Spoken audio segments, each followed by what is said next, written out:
All right, let's go. Good evening, everyone, and welcome to the Ann Arbor Area Transportation Authority Board of Directors meeting. It is Thursday, January 22nd, and we're here in the lovely city of Ypsilanti in LAC, and we just have a quorum. First on our agenda is to approve the agenda. Does anyone like to make a motion? So moved. Moved by Rich, seconded by Jesse. All those, are any discussion on that motion? Seeing none, all those in favor? That passed unanimously. Thank you, everyone. Next on the agenda is public comment. I don't see anyone here in the gallery, or do we? Okay, is there anyone online yet? There are, but nope, no public comment. No one's raised their hand yet. Okay, that would close public comment for now, but there is one at the end if something should change. And then we're on to general announcements. Does anyone have any general announcements? Yes. Oh, I'd like to make a general announcement. yes, you can come up first. All right. Okay, you can hear me? Or, okay, I'll go there. Just to get the sound. All right. I'm gonna tell you the good news. Last week, you may have heard it. The city of Ann Arbor received an award of about $4.3 million from Michigan Talent Partnership Program. You probably heard me talking before, but anyway, so of this $4.3 million, $3.4 million goes to the BTC project. So the talent grant is more for public space making and attract and retain talent in Michigan. So it's great news, and this brings down our Lake Transit Center project / 4th Avenue project from over $5 million budget to maybe 3. So I think Dina may need to work out some numbers, but it's great news. We want to thank to the city, of course, and the DDA and Housing Commission, of course, the state, the Michigan Economic Development Corporation for their ongoing support and the partnership on this project. And I also want to thank staff who helped this grant application. Hillary Bernstein Johnson as a project manager. She did a lot of heavy lifting with city and the DDA on this grant application. And of course, the finance team. Excellent. That's good news. Thanks for us. All right. Any other general announcements? Anyone that can top that wonderful general announcement? All right, then we will move on. The next thing is the consent agenda. There's quite a few things in that consent agenda. Would anyone like to make a motion to accept the consent as presented in your packets? Seconded by Jesse. Any discussion on the motion? Seeing none, all those in favor, please raise your hands. And that is unanimous. Thank you, everyone. Next on the agenda is ownership linkage, and that's Mr. Rich Chang.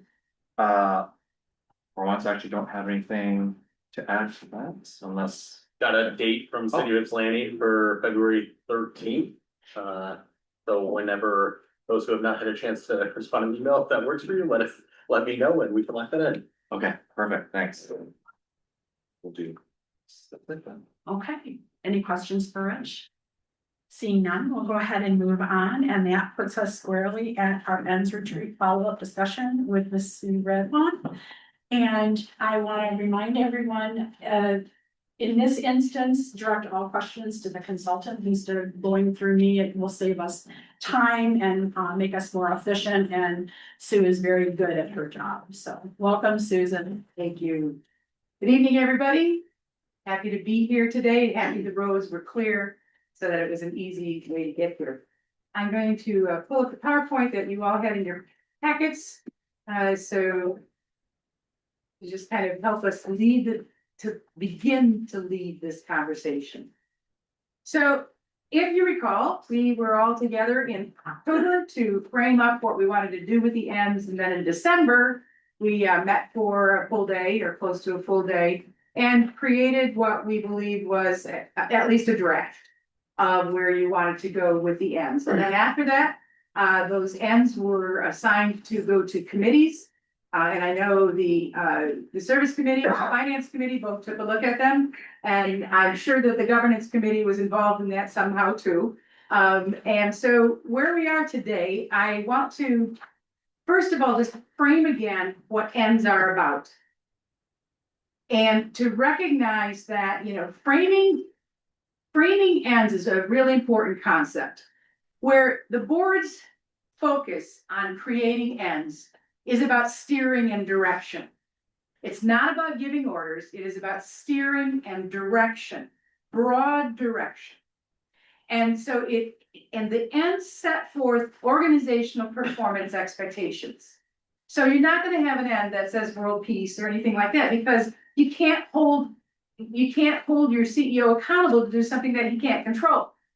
So you want to frame ends in a way that is in his control, because you're going to hold him accountable for it. This is a huge part of the performance appraisal.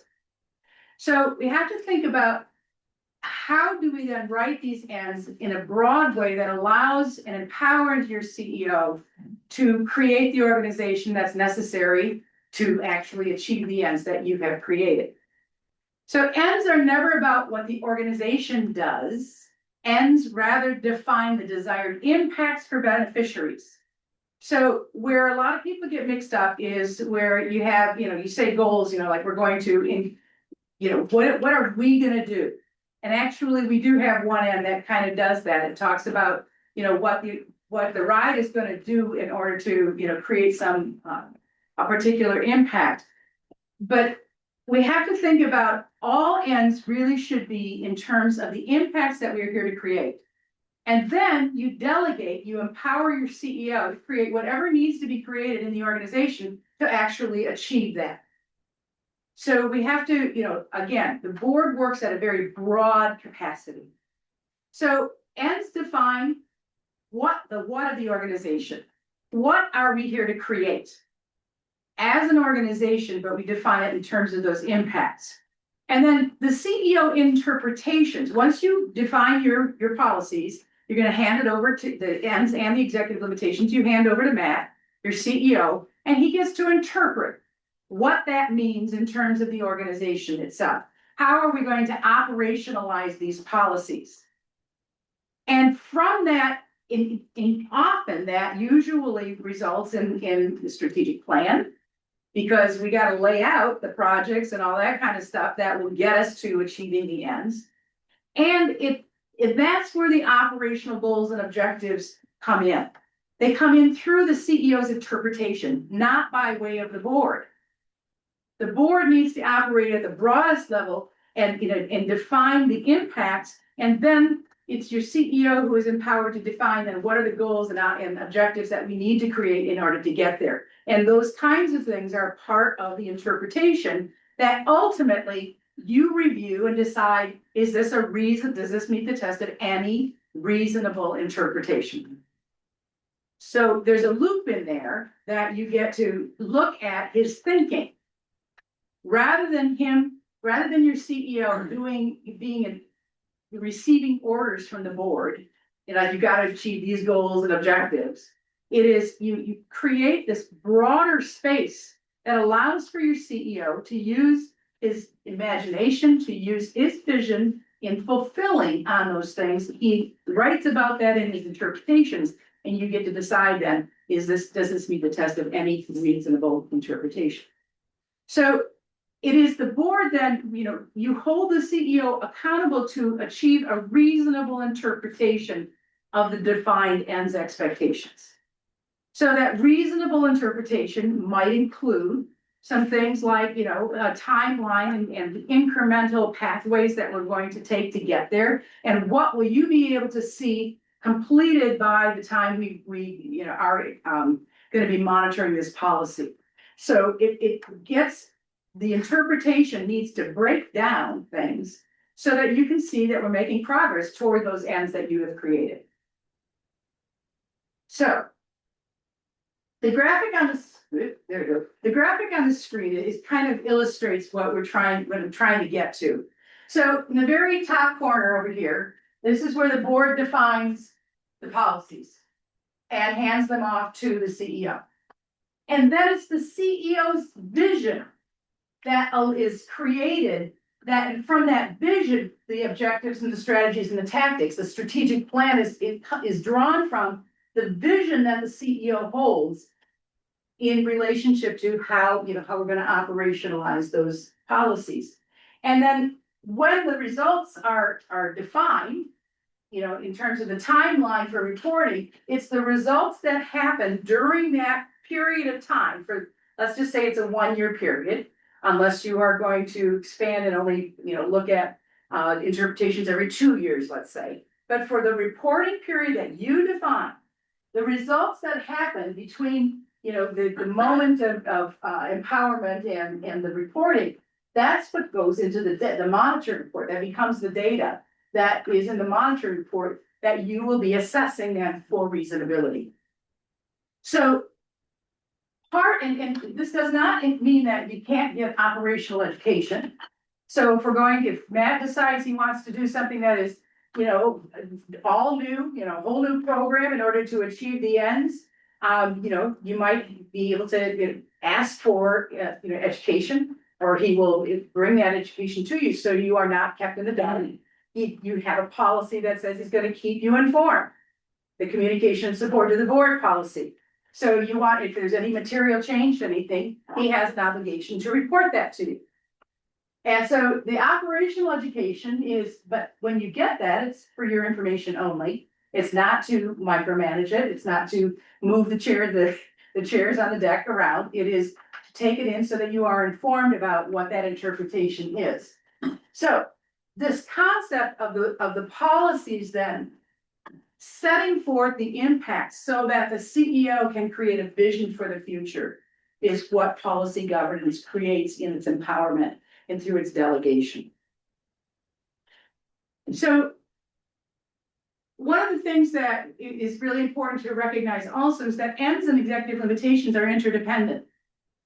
So there was a lot of conversation during, in the exchange about the current ends that were proposed, and a lot of things came up about, well, what if? And maybe we should.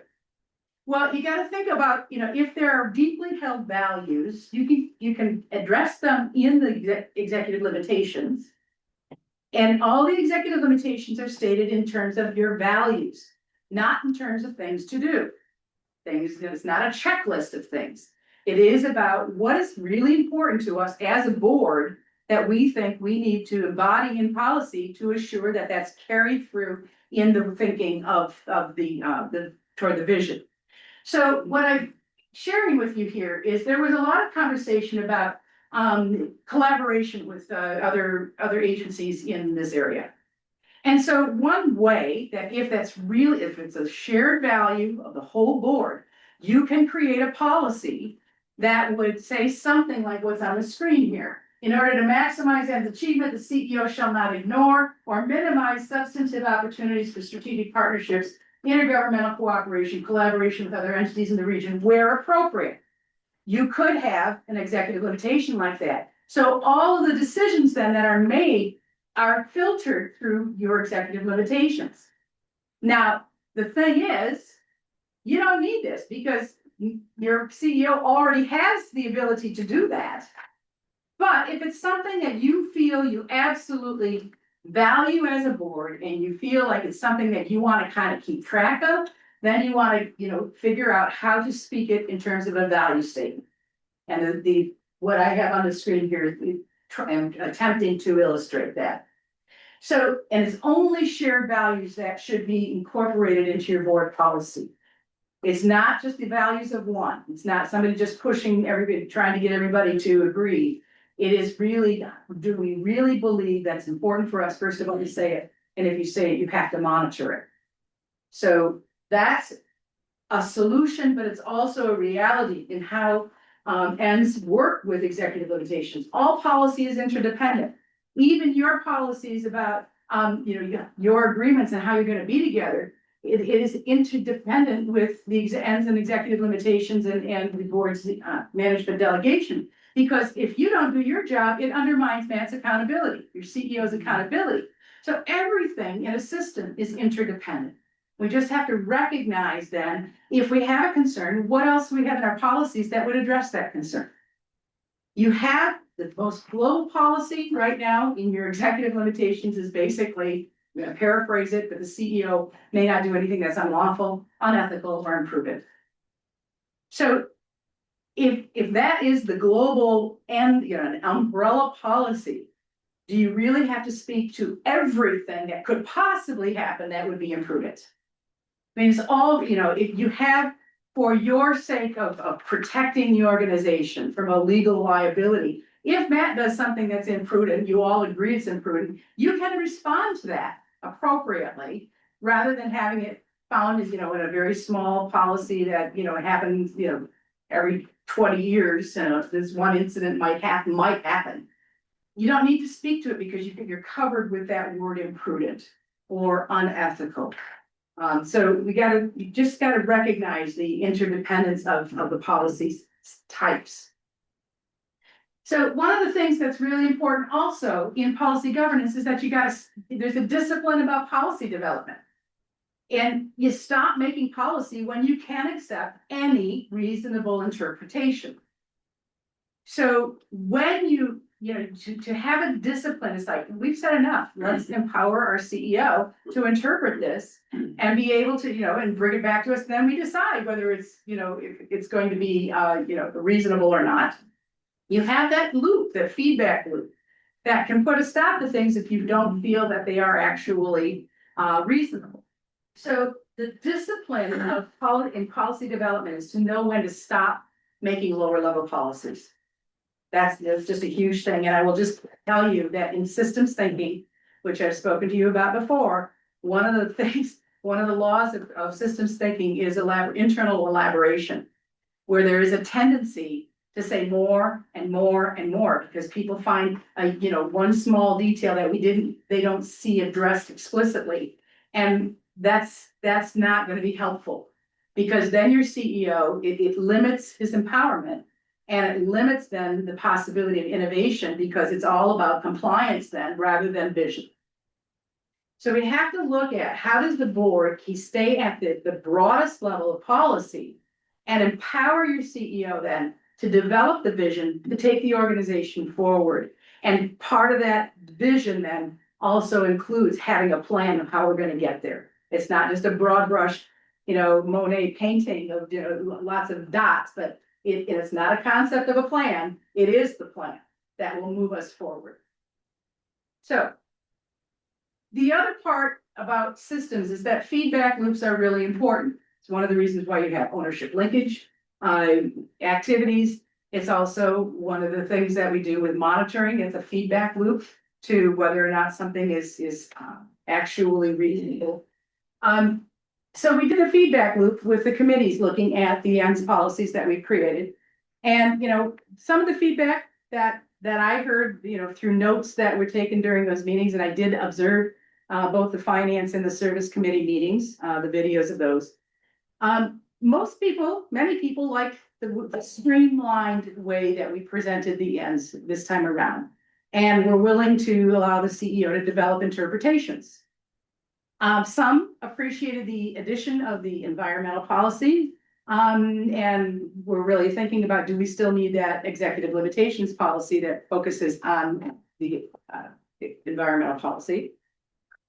Some people liked the refocusing on the transportation ecosystem rather than the ride services. And like that, there's less about the activities and more about the impact in our what's been proposed.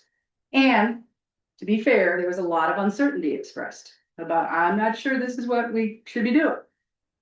So tonight, I'm hopeful that we can clarify a few things and present to you, or at least come to some conclusions about what might work for you.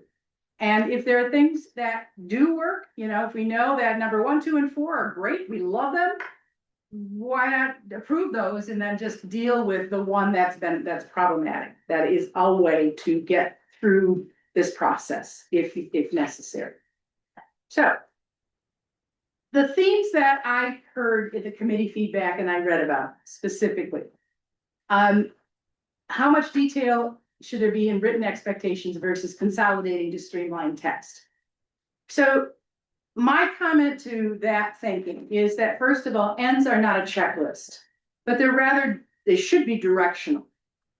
What is it that you really want this authority to, how do you want it to impact? And so you want to use broad words that's highly recommended, allowing the CEO latitude to actually interpret and create the vision. So the more detail you create, the less vision is a factor.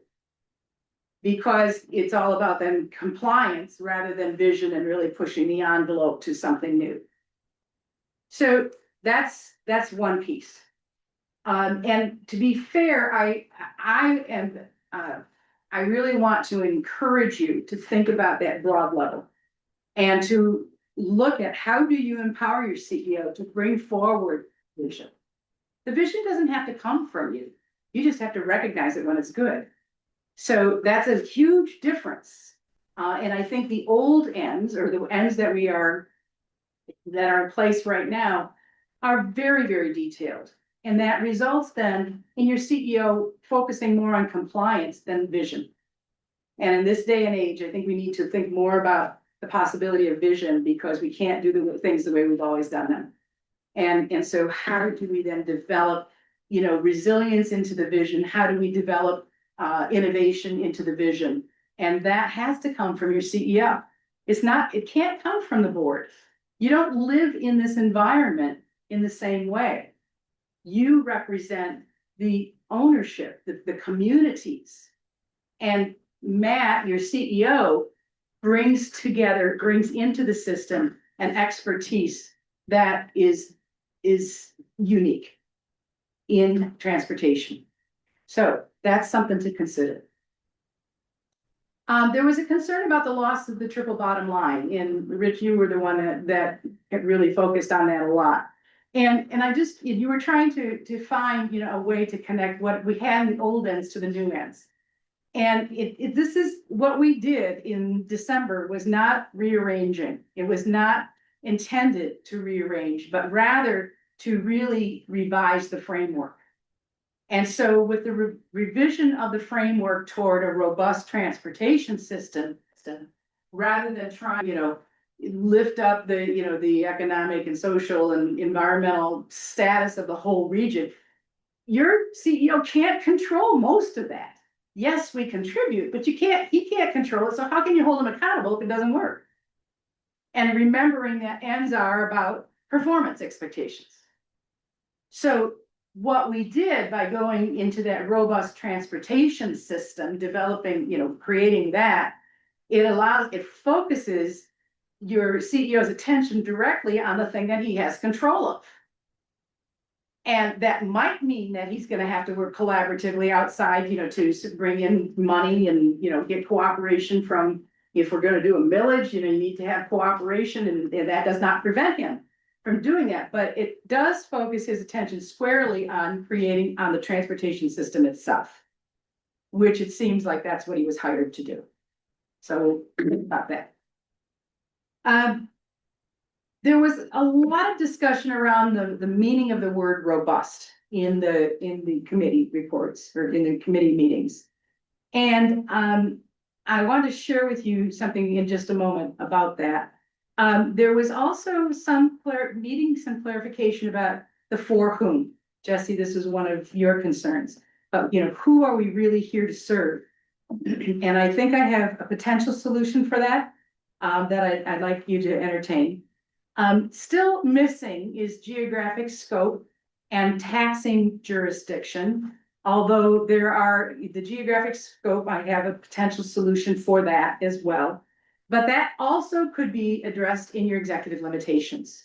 And particularly if the geographic scope is going to change, you need to be informed about it under communication and support of the board. So there's nothing to prohibit Matt from, engaging with other contracts with other municipalities or other townships, but he needs to inform you. And that's one way to deal with it. And then the last thing, there's a lot of concern about activities that was expressed, but the activities, I don't know if you've ever noticed this, but in policy governance, the board really never speaks to programs or services. You shouldn't, because that's what's been delegated. How, for the CEO to actually create the programs and services that will fulfill on the ends. So those activities that we would put out there are all part of getting to the ends. And so you don't need to articulate them. Unless if the board is interested in getting into advocacy, that's a different thing. And we could put that under, the board job description. But in terms of mandating a particular program or service, that also means then that certain, funding would be pulled from other things that would maybe contribute to the transportation system directly rather than activities. So those are all things that I found in the feedback. And I'd like to just share with you a couple more thoughts and then I'll open up for discussion. So you were concerned, many of you were concerned about the how do we define robust? And in policy governance, when you create policy, if you choose to create lower level policy, it further defines something in the broader policy. So you actually have significantly defined what robust means by saying, putting these things in. You got to make sure that there's an integrated multimodal transportation ecosystem. You got to make, to assure that, we have an increasing proportion of residents and workers using the ride, experiencing, people experience no barriers to access. Those are all further definitions of the word robust. So when you create lower level policy, you are further defining, you are creating limitations around Matt's interpretation. So the question is, have you defined it as what you have here? Does it reach those areas of concern that would lead to robustness? I don't know if that's a word. I know it's not robusticity. We can get into all sorts of funny words here, but these obviously these are just the lower level 2 ends. But this is a further definition of robust. So we got to think about, is this enough to actually, to give direction, steering and direction to Matt in his work. So I'm going to just stop there for a minute and entertain any questions you might have or thoughts, observations. Rich? So I had one basic question. Yep. Do executive limitations, do they always have to go into an end? No.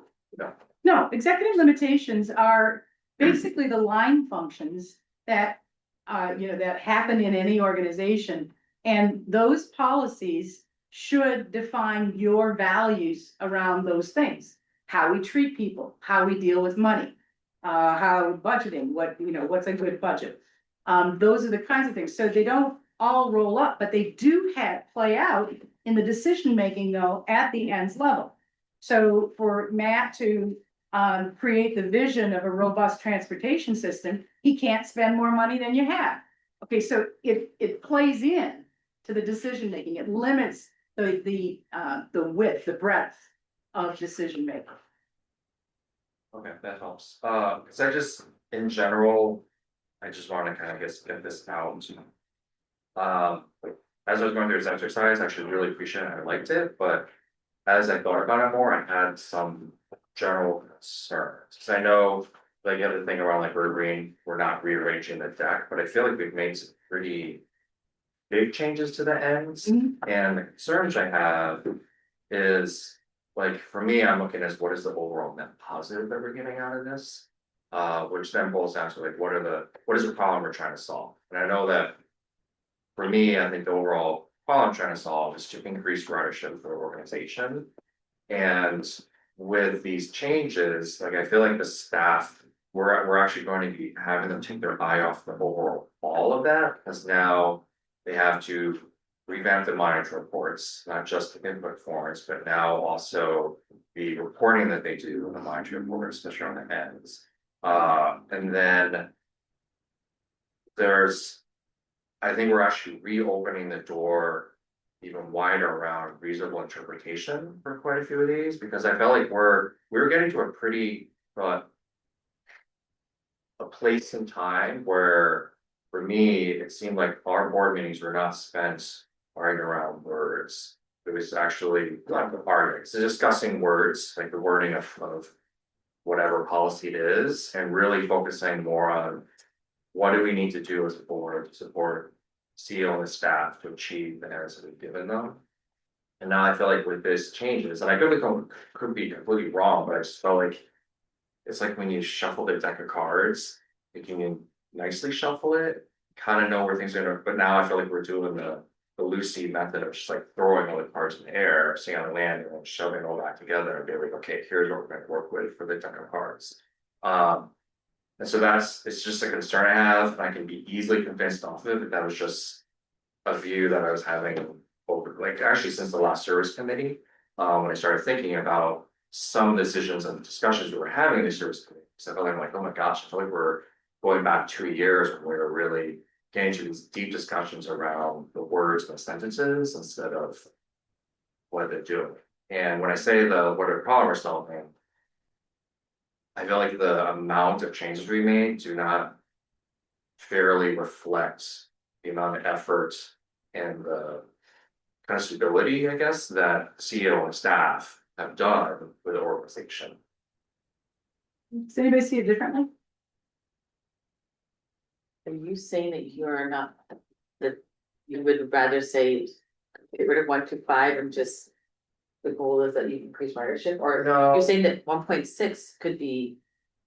And No, I'm saying so we took the ends and we compressed them down a lot.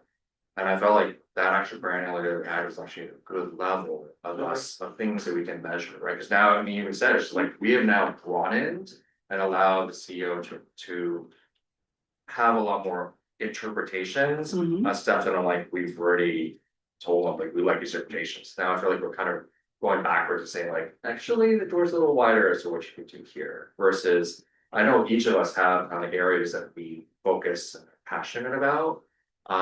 And now I feel like we don't have with the granularity that I think we used to have with some of those initiatives.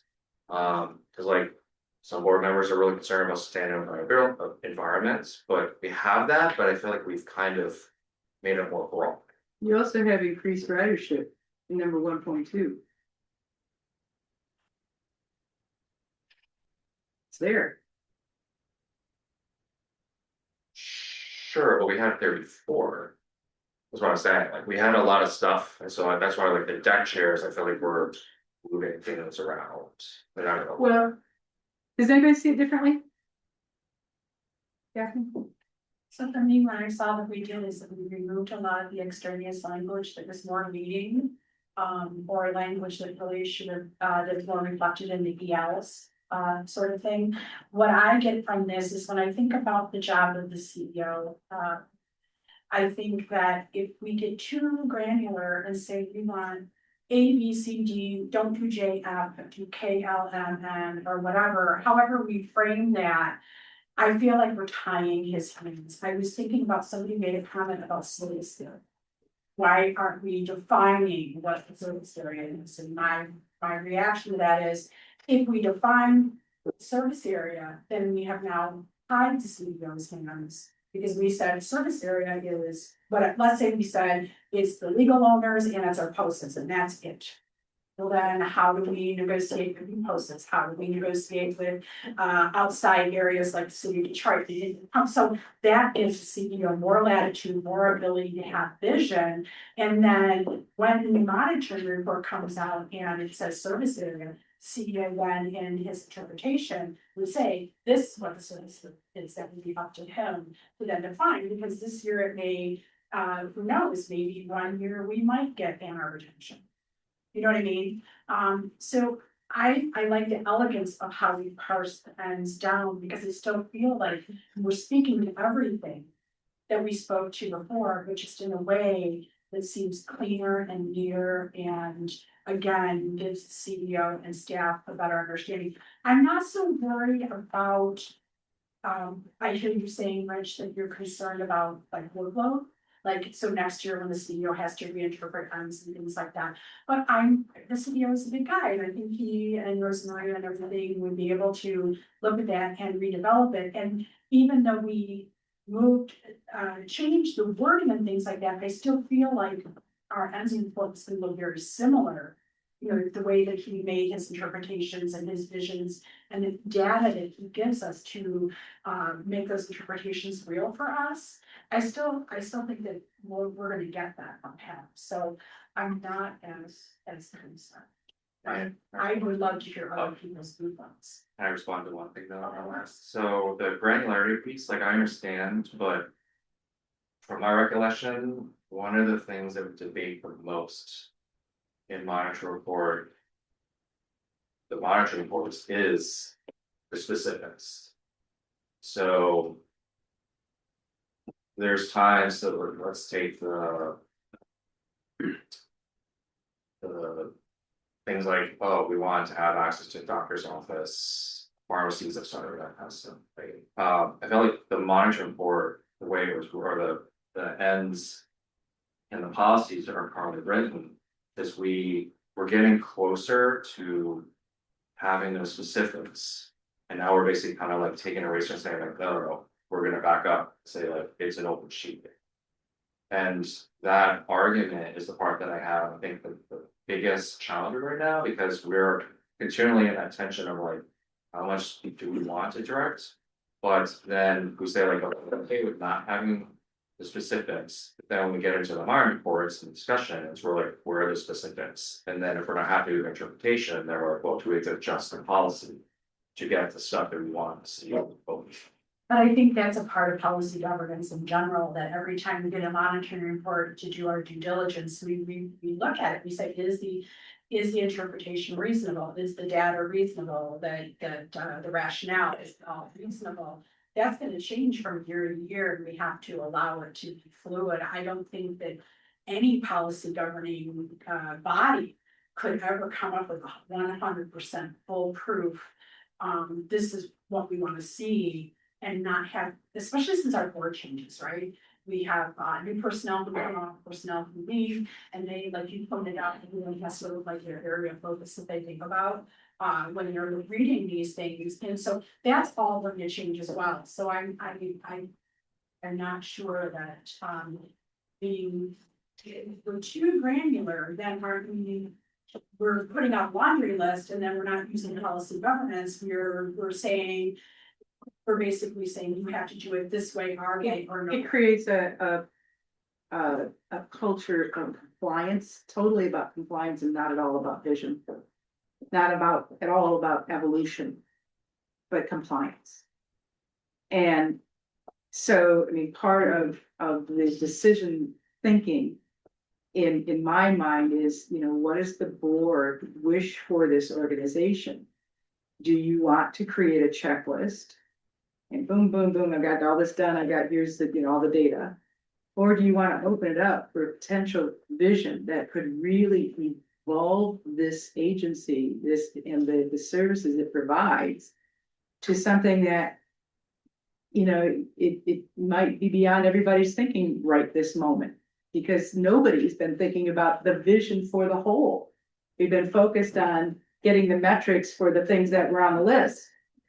So there's this potential of opening it up for evolution.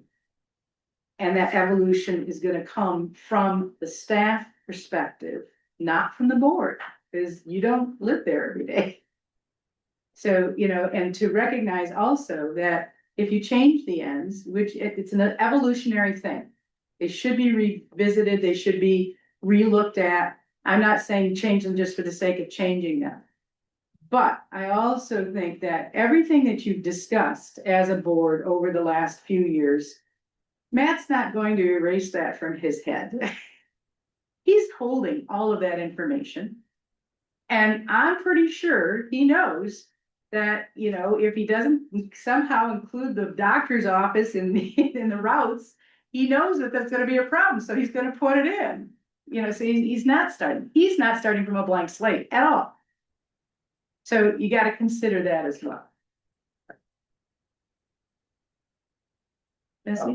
And then Susan. The reason I like this more, I think, Susan, you guys saying is that. When I'm looking at these ends, I feel like I'm getting a picture of like, of a better world. Whereas with our old ends, I'm getting much more people moving around. And I feel like. I wrote it, a lot of it, but I really like the first one, the idea that we're not just a bunch of buses moving around, moving people around on roads, that we are like part of, a living thing. And then as to your question about the, or your fear about. Setting ourselves up to get back into like debating words and specifics, I think I. Can see where that's coming from, but, and to that end, I wanna say that. I think that a lot of the progress that we've made on having more productive conversations about the ends is due to our work on our approach to the conversation. I don't think that our conversations about monitoring reports are shorter because we finally come to the interpretation that we all agree with. I feel that it's more that we've learned how to handle disagreement in a more productive ways rather than just kind of hammering at each other when we have a disagreement. The way that we've separated out, that it's expressed in our agenda, that there's talking about the monitoring report, and then there's talking about, okay, given the conversation, do we then need to workshop it a little bit? And I'm feeling very comfortable that we've been working enough on that practice that I'm not concerned that we're setting ourselves. I'm not as concerned about regressing back into those old discussions. I do think it deserves to be said too, that since I've been with you, Matt and I have had a number of conversations about evolving the monitoring reports. And that's why they're shifting. But to have, the ends in place so that, the ultimate shift, to really get to the, what's the data track that's gonna show that the system is working. That's a different kind of thinking than Matt had when I first started. And so that understanding is evolving. So the monitoring reports are gonna change regardless of what the policy says, because there's a different understanding in that. Susan. I sort of lost track of where I was starting, but Sorry. it was. One piece was, I don't know that I quite get what our role is. Because I don't know quite what you mean when you say Matt is going to describe for us a vision. I don't know where in our processes, Matt, here's my vision for where does that live? It's And- inside this. But, so if that's where that is, why are we dropping the purpose of a robust transportation system? To me, what a vision is not a buses in, buses out, which is what that first sentence is. We exist to have a robust system. Why have a robust system? We're not making Matt responsible for the economics and the social well-being of a community. But he's using our system to accomplish this end, that goal of a healthy, vibrant community. I'm trying to get where the vision of it is. I don't quite get what the vision is. Well, the first statement that we have here was exactly your vision statement before we even started this thing. That's been in your policy manual from the beginning. And it made sense that actually was the end. So you have a robust transportation system. In my thinking, and my thinking doesn't really matter here, I understand that, but if you have a robust system, transportation system that does all of these things here, that's gonna affect the social, the environmental, and the economic vitality of the city. Where the city and the townships become a secondary beneficiary. The primary beneficiaries are the people that are riding. But the cities, the municipalities themselves are going to definitely have an impact, be impacted because you've got a robust system. So which comes first? You could say, let's get, we gotta improve the social, economic and environmental, environment. But you gotta have the thing that's gonna move that. And what we've done with this end is we've defined the thing, the robust transportation system that will emanate impact to all of those other things that used to be in the ends. You can't impact the social, economic and environmental if you don't have a robust system. So let's get focused on what it is we really need to do and enjoy the benefits of that as they spread out over the communities. And, if you want to have a statement of explanation, and, I'm gonna just call it a preface, it's not board policy. If you need it, the board policy is not for the public. It is to direct the actions of your CEO and the staff. And so if you want to create a preface or put some statement, a sound bite out on the website or in the media, whatever, you can do that. But it doesn't become policy that you hold your CEO accountable for.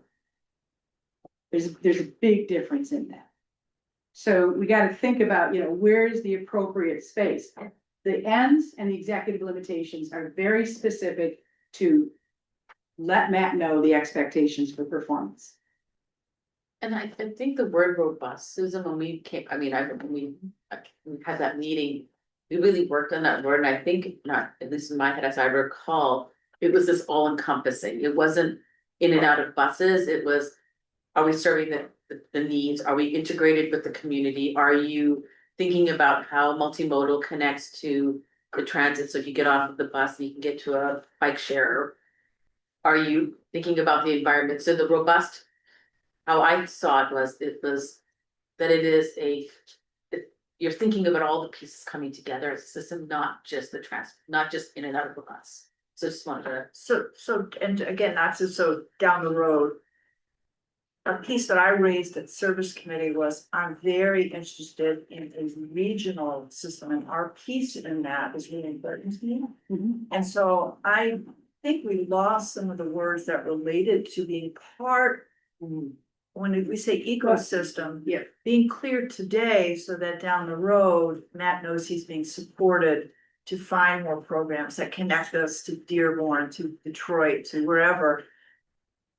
That piece was, again, I don't want to be down the road and say staff aren't meeting expectations. I wasn't sure how to do You were right, that was missing. And so in my edits or my thinking around responding to what I heard from the groups, I am suggesting that perhaps we add regionally connected transportation into number 1.1. So that it favors all of these things, including regionally connected. And I'm hoping that would address a lot of your concern. For me, that worked, yes, Okay. yes. I like that as well. So if I might be able to just share with you some of the edits that I'm suggesting to answer some of these questions. And then we can have a conversation about whether you think they're reasonable edits or not. So in terms of the for whom, the what people, if you look at the very beginning, the first 1.0, I'm thinking that, a robust transportation in the service area. We're not defining the service area, we're not defining the scope, but whatever the service area may be as, at any given time, we have an obligation to create that robustivity in the whole service area. So I'm thinking that inclusion of that phrase in the 1.0 might solve one of the problems. As we just spoke about, I'm thinking that we add regionally connected into 1.1, that solves the problem of the regional collaboration. I'm also thinking, when we're talking about the for whom, an increasing proportion of we left out students and visitors. we did have a conversation about that during our event in December. And, you know, does that need to be added in is a question. But we also look at, you know, if we, in 1.2, the residents and workers, it brings, if those are the core groups that you're working with. And, you know, if we identify of the service area or in the service area, then we're not gonna worry about, you know, going to pick up somebody that's, you know, outside of the area that's kind of on the periphery. We're really dealing with the core group that needs to use, and we want to use the transportation. So that is a question about, you know, for whom, if that solves an issue. But ultimately, the areas that I am trying to, or attempting to, help solve some of the problems of those first two policies are definitely there. But 1.3.1, there was a typo that Rich, you brought up, and you were reading it out loud. It's like, that doesn't read right. So I am suggesting an edit there so that people with economic challenges have affordable transportation options from the ride. Rather than, it was not constructed well in the first go round. So hopefully that will solve the the grammatical piece. So this is how I'm suggesting we solve some of the problems that came forward in your conversations. And I'd like to open it up for, what do you think about the edits? Does it solve the problems that you brought forward?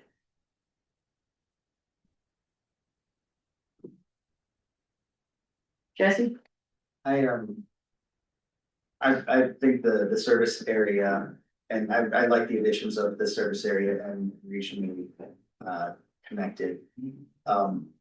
As far as I'm trying to remember why we're saying residents and workers and not people. I don't know why are we targeting specific classes of people and not just people? Wasn't it because that was something that you would prefer that? Like, when you say people, is he gonna say kindergartners, you know, I don't know, it's just by saying workers, and it seems like there might be data that can be extrapolated from that. I think the workers is because we know that a lot of people are coming into town to work and having the ride share, what are the, some parking. What is it?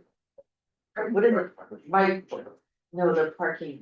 Parking right. Thanks, that's the word. That was like, if you have a system that has that, then you're supporting the workers that are coming in and not necessarily. I think there are people, but that was, I think. If you just said people, then it would be up to Matt to define who the people are, which is fine, that's logical. And I'm not sure why, you know, we didn't include students, but that is a question. But I guess this goes to like discussion we had, I think a comment of being very specific there. So that's like does he have to include students? Say no. Are students residents? In fact, What's the definition of resident? by defining residents and workers, to me becomes implicit that the focus is not other classes of people other than residents and workers. That we are Like a not, visitor or what's? yeah, that we don't, yeah, visitors, we're not thinking about visitors or students who maybe live outside the service area. There are people in Ypsilanti Township who are not in our service area. Like, I don't believe that FlexRide covers the entire, there's a line. There's this no man's land between the two FlexRide zones. I mean, Waterbush no longer exists. But it was of note to me because there's a water park there that I would like to put in place to work with public transportation. Well, that's what it would look Yeah. like if we use people that are residents and workers. And this just, it makes me uneasy to be that specific. So I edited it here. So you can see what it looks like. Do we lose anything by changing it to people? What do we add? And is it a shared concern? we lose Susan's concern about the, in calling out the economic. I believe that's the only thing that was pointing to economic prosperity. If if you specifically said residents and workers, to me, that feels like that's the core ridership. And if you expand the core ridership or increase the core ridership, it seems like that could create other opportunities. And as you suggest, Jesse, that by tracking how many workers that does have a direct line to the economic prosperity. So if you feel strongly that those are the kinds of things that you want to be tracking, it's okay to say it. It's okay. And it gives them, direction. It doesn't define how we need to do it, but it does define that you have a concern, shared concern around tracking those 2 core pieces of your community. Sorry. No, I was just gonna say, Jesse, after you're telling me this, I'm wondering, does it feel exclusionary? Because if we say workers and residents, there's an exclusion of, is this the core group of people, and then what about the other people who are on the fringes or underserved? Is that what you're feeling? Yeah, that we're calling out like. Yeah, I think that is it, that it is exclusionary. I find it to be exclusionary. So I think I remember this discussion, because I think that's where 132 came into play.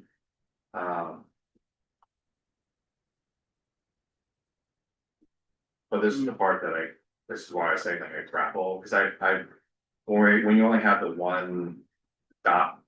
Right. Numbers up there, I wasn't sure if these They're still bullets here. are still gonna be They're still there. here, yeah. Because this is the part that I was like, very specific, sub bullets. It's further defining something in the broader policy. So with 131, 132, and 133, you are further defining the people, that the barrier, people that suffer from barriers. You do have visitors included in there. Right, but I'm So- saying like, what's the argument that we should leave all this to interpretations on the No, that's not the argument. I'm not arguing that. I'm just saying you gotta have a basic perspective around staying broad. And if there's something that you feel that is so important to the overall whole, you have the ability to speak to it. And it is done through policy, but whatever you say in lower level policy, explain something in the policy directly above it.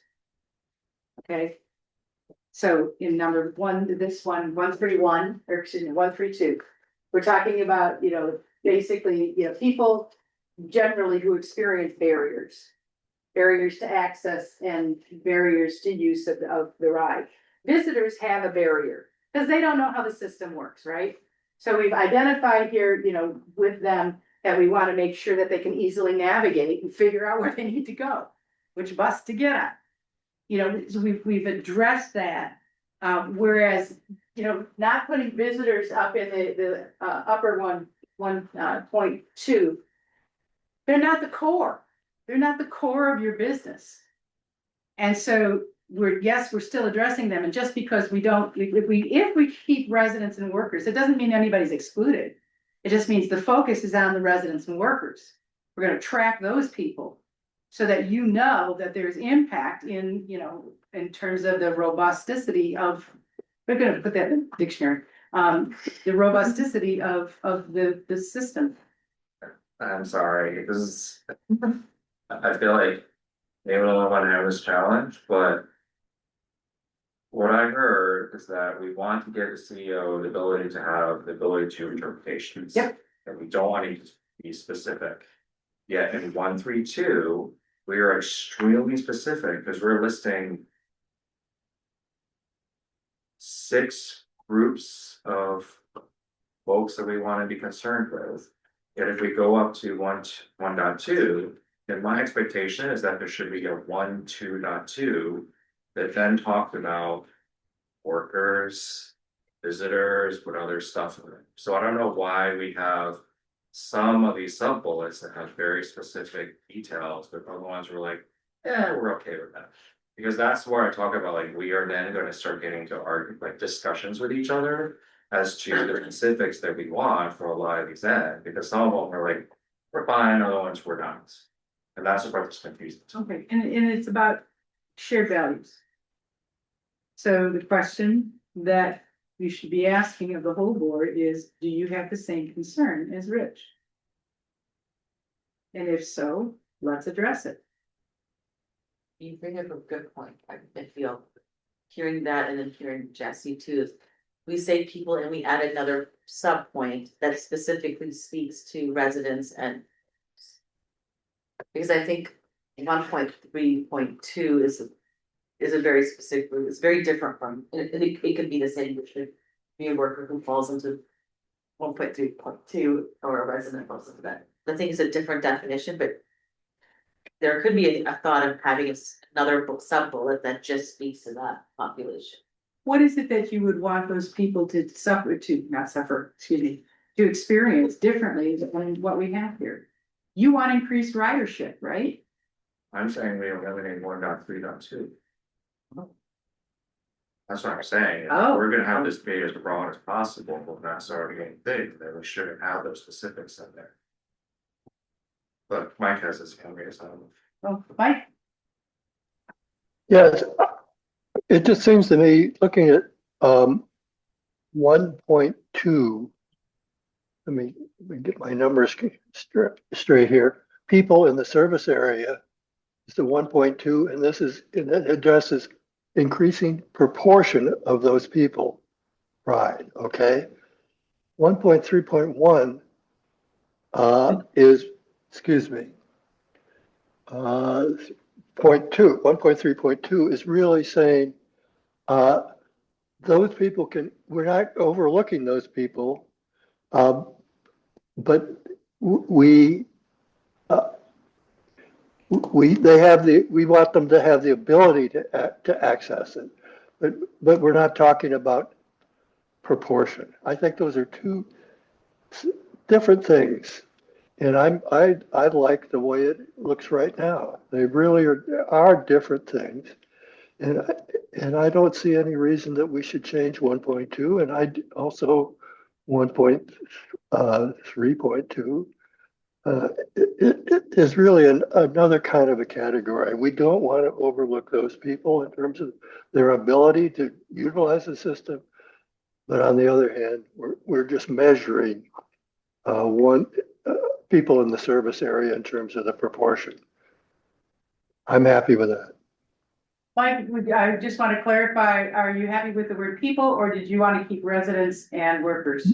No, I'm happy with the people. I Okay, think having that broader is better. And yes, and if we're gonna, yeah, I'm very much in favor of the people.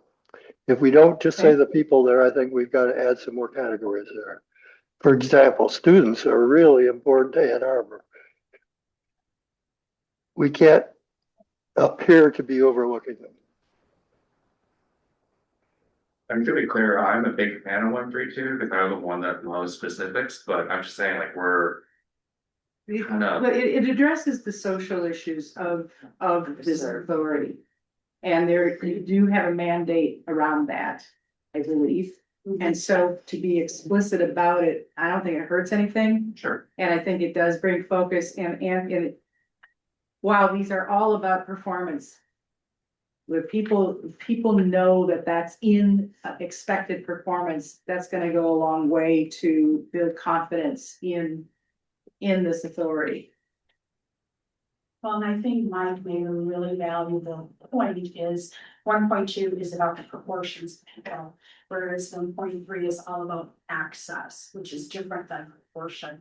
So I agree with Mike. I myself like the way it's written, but I would be open to changing it to people. I just want to raise a concern that Rich had is that when we are saying residents and workers, we have now defined to map what we would like its interpretation to center around. If the board chooses to use the word people, we need to understand that workers and residents may not be part of, I'm not saying you wouldn't do that, Mr. CEO, but I'm saying that any reasonable CEO could not include those people. You could just look at the total number of riders Exactly. and And so demonstrate that we we- got, X% more. Right, so we need to be thoughtful about that. I hear what you're saying about wanting to add additional things in there, like students and whatever, because they are important. But I think if the CEO and the staff are working on increasing the proportion of residents and workers, that would then sort of encapsulate all of those other folks, too, students and things like that. I think it's important not to make it too cumbersome, and what benefit are we going to get if we specifically know about students, or if we specifically know about visitors? And we learned very recently that how do you even capture the visitors? And actually, students, we can sort of kind of extrapolate, because U of M has the M card and all of that. But then what about EMU, and what about Concordia, and what about the high schools, and what about how do, that's all data that would then be missing. So I'm on the fence about that, about people, and that's why I'm on the fence about people. Any other thoughts, Susan? So I just want to clarify something that you said, Susan. We were talking about 1.3.2 people with disabilities and impairments. I thought I understood that if it's covered somewhere else, we don't need to include it ourselves. So if we have a mandate to provide service for people with disabilities, why are we stating it? Isn't this duplicative? If we have a requirement, an ADA requirement, do we even need this in our policies? Because now we're chasing all the things that we're already covered on someplace else. I feel like the ADA requirement is very minimal. And it's just far less expansive than what we're covering here. We need to, like, the fact that we are saying that all of these people can easily access and navigate, like, there's nothing in the ADA about making it easy.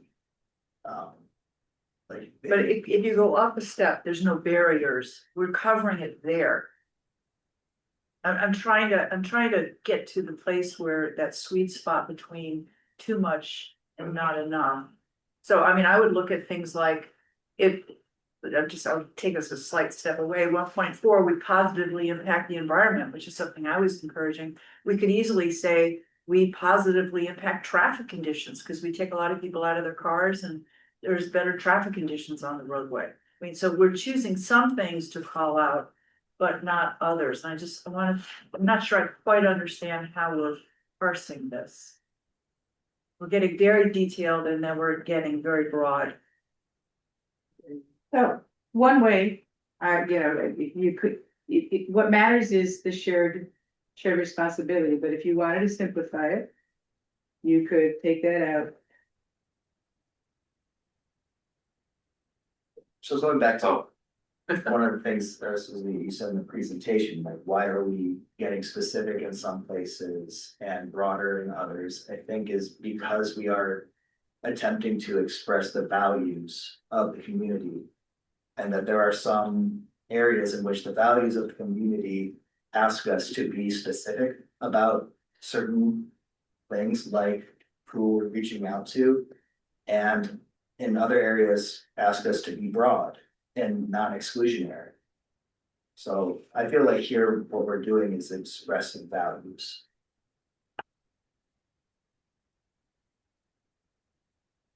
And if that's the case, then I would go back to having residents and workers. Because I think that there is a value to what we're doing to the economy and the social life of our community. And I think we miss that by just saying people, we're helping people. That's why I asked if we could we add another sub item? 1.2. Yeah. Yeah. Because if we're defining 1.3.2 as a group, maybe we have to define. What would be the impact then that you would be looking for? And then it goes back to Kathleen's point of how do you track these people, right? But if it's that shared value, or it's a thing. Why taxpayers should fund. You could say, I know you all kind of push back on setting priorities, but you could possibly, and I would actually put it, move 121 down and put it as 12, the new 121.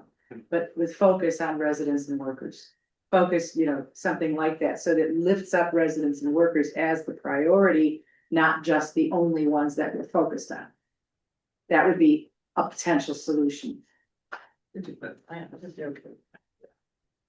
that's at 1.2.1. Oh, And then that's one, that's true.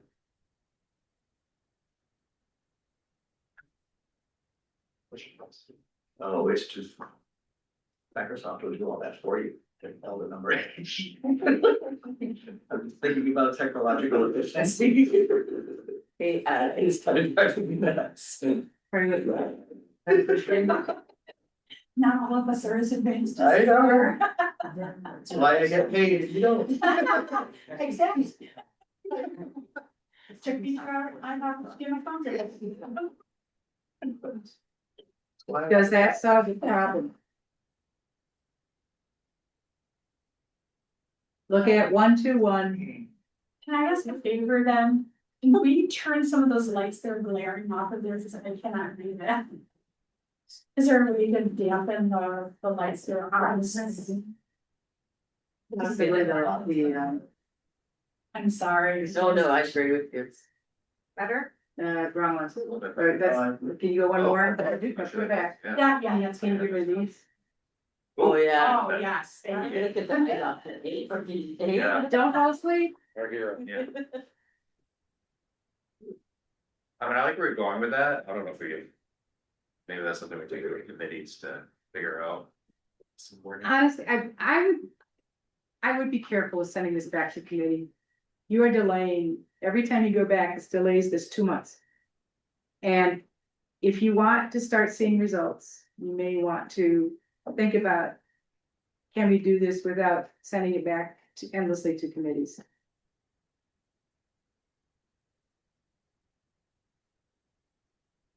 I think I would rather say residents, workers and students in 1.2 than making any sort of statement about who our priority is. I really don't like say identifying any group as a priority. So what is it that you would want to say about, if we're gonna identify residents and workers, what's the impact then? We gotta have an impact statement. You can't just have words floating around. You gotta be connected to a thought. As we say, people above, so that's. Yeah, no, I'm saying, okay, I will let go, I would be more in favor of letting go of people and returning to the original language and adding students than I would having that particular statement. Yeah, I think that's still less. Yeah, I'm not a big fan of the word people. I'm sitting here trying to, figure out how to. I like that it's broad, but it's too broad, and I think it diminishes the value of who we're trying to identify when we're speaking about. So with the addition of students. And putting it back to residents and workers, are most of us or all of us sort of satisfied, or is there additional? I like adding the students because it also brings back those minors, those high school students who are getting on the bus to all the university. I think it's a good ad. I agree. Mike had his hand raised. Mike, you got something? No, I don't have anything additional. I had said earlier that I liked putting students in there. What I was gonna say is I didn't really like the addition of that other point separate Okay. from the 1.2. Thank you. Yeah. Yeah. So I'm just gonna take a straw poll here, just to see where we are, okay? With, Just, before you get that, Susan, since we're, toggling with the people versus the residents, workers and students, 1.5 says residents. Do we want to address that before we do our straw poll? those are the people, those are the taxpayers who would be So we're approving a gonna leave them millage. there. I mean, that's kind of, they have to agree that there's value here in order to approve a millage. You know, I mean, it's not specific to millage, but that's one way that you would know it, so. We've already got in 121 that people are highly satisfied. So recognizing the value. Is it appropriate to attach that to the residents? 1.5.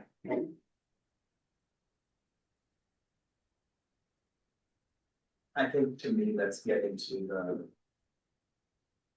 Yeah, like our owners, I guess, that our owner, that, the taxpayer, but. That, yeah, that's. The. The fact that we have a positive approval rating and we're Republicans who don't want to pay for us. That helps contribute to our continued existence. And I think this is to me, this is the end that cites that as a valid thing. Because people's opinion of us, regardless of whether or not they use our services, is crucial to our existence. Does that address your concern? Not really. I guess I'm just wondering, how do we, that's measured by what we send out a survey to the residents? That's for Matt to figure out. That's part of the interpretation. And do we not care about what anybody else thinks about the contribution, just only the residents? You got people that are highly satisfied. People that are actually using the system, that is the satisfaction rate there. And Well, I mean, the word residents, Mhm. it doesn't, it just says residents, it doesn't. Are we not concerned that anybody other than residents of the area recognize the positive contribution? what would you suggest? I was just asking because we were wordsmithing people versus students and workers and visitors and all that, and all of the other parts of that, so I just thought I would ask about 1.5 because it says residents. And even in 1.2, it says residents, workers, and students. Where 1.5 just says residents, so I just, since we were trying to get it finalized, I just thought I would ask because I was curious about you. I think it does get to the moral ownership of this authority. And recognizing that, I mean, that would be my thinking. We're not gonna identify it as ownership, but the residents, and maybe it's the service area. To expand it rather than what we have here, but I do think that this was definitely part of the old version. And so I don't know, what your thinking was at that point. Sabrina? Thank you for bringing that up, because that's making my brain kind of think, right? But I get the residents part from the tax standpoint, but at the same time, if we also want people to choose to use the ride versus drive a car or use a park and ride, they should have positive contributions or value in it. If we want students or workers to come choose Ann Arbor as the place that they work or go to school, they should recognize this positive contribution. So I see that there's a tax base, but then we also want, those are gonna be people who are gonna use the service and they have to recognize the value in it as well. But I can see it both ways, but it doesn't harm us to add the same language of residents, workers, and students. Yeah, that was just a thought. Also questions. Sorry, did you recognize me? Yes, I did, yeah. Okay, so I disagree. I think leaving it residents of the area organized because, and here's the reason. Not only beyond taxation, the residents also contribute, or, they receive benefit from all of our services as well, whether they ride or not. But the taxation piece, the millage piece is a very large part of it. And that's the person as a board member. When I'm looking to see our satisfactory rating, I don't know that I would put a lot of weight into what visitors think. or whatever, not that I love visitors, I love that you're coming here. But it's, when I'm thinking about board and policy, to me, the residents are number one, they're the ones who are paying for the service that the visitors are coming to use and all of that. So I would hesitate to expand it beyond where it is. And I think that 1.5 is very valuable because as the CEO gives his interpretation of what that is and the data, that is very valuable information when we're moving forward and talking about things like villages and things like that. We need to have starting points, and to me, that's a very valuable starting point. Other thoughts? Also, I want to say real quick, we're at 7:20. Right. Dina is going to be starting soon, and I would like us to visit her town as well. Understood. So, where I think we are is the possibility, do you think we're at a possibility of being able to approve this statement of ends? I'm just taking a straw poll. How many people are ready to vote on whether these should become the ends of AAATA? With the additions of. With the additions as they exist? How many are ready to vote on it? So, And Mike. Oh, and Mike. and Mike is I don't know going what to do to, with okay. it. So Kathleen, I'm gonna give it to you to decide whether or not you wanna take a vote tonight or not. Well, I can ask, would anyone like to make a motion to approve the ends as presented this evening with that board? Discussion. Well, yes, that's what happens after we take the vote. If somebody makes it first and somebody makes a second, then we'll take discussion. But would anyone I'll like make to, the motion. and would anyone like to second it? Seconded by Jesse. Is there any discussion? Yes, Rich. Oh, Susan. So if, I was just gonna say for my own sense, because we're wordsmithing tonight, I would vote no, only because I'd like to think about it and bring it back. We don't need 2 months. But if we brought it back to the next board meeting, it would give me a chance to reflect on this. That would be my only hesitation. It's just all the wordsmithing. I'm not sure that I've sorted it all out. But if the majority was to vote for it tonight, I would wholeheartedly support it. It's just for myself, I would need a little time to think about it. I just had one thing, so regarding 1.5, because actually Susan brought this up, it's like, should we add service area or is that not? Let me say of the area, so I mean, it's kind of there. We're just using different, we didn't put service in there. Right, but I'm saying, because you added it at the other ones above it, so if we want to be that, would it be better to be that specific? So the service area includes people that would not be voting, it includes the contractual relationships that you have, and those folks would not be involved in millage voting. But I thought 1.5 wasn't very specific to. Right. And so if we just left it this way, then Matt would need to determine, he would interpret what is of the area mean.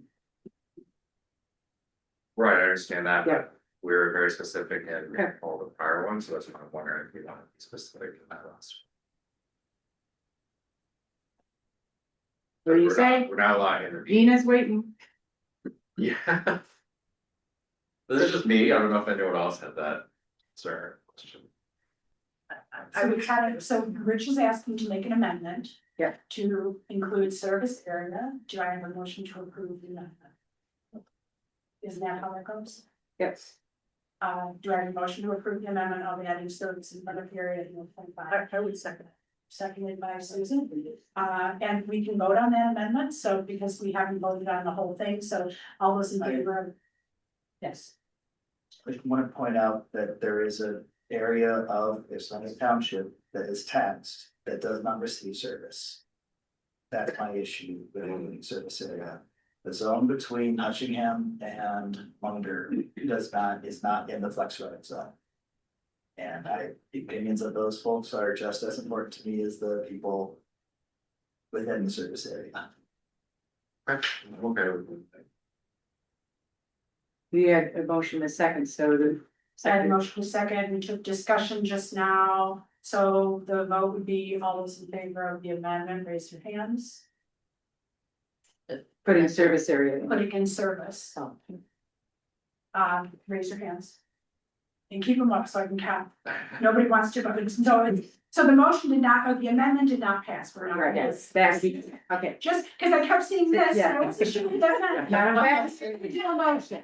I'm not saying that it's not worth defining, it's just that particular that particular different definition is problematic. Understood. Okay, so now we're going back to the original discussion on the original motion, which was to approve the ends as presented tonight with the wordsmithing. Is there any other discussion on this?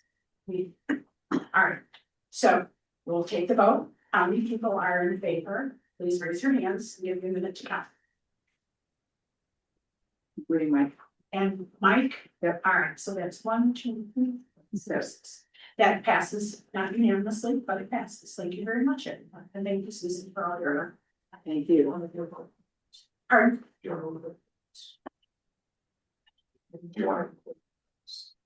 Oh, yes, there's so, well, I think Deb captured all of that. So that would have been, and Julie didn't vote, so that would have been 2 no's and I believe 8 or 7 yeses. So. But thank you for this morning. I rely on Deb for some. Yay. Julie's hand is up too. Pardon? I don't know if Julie's hand is up as well. Julie cannot vote. Okay. Sorry, but thanks for pointing that out. It's very good. All right, well, thank you, everyone. Does anyone need a quick break or are we all ready? Am I all right?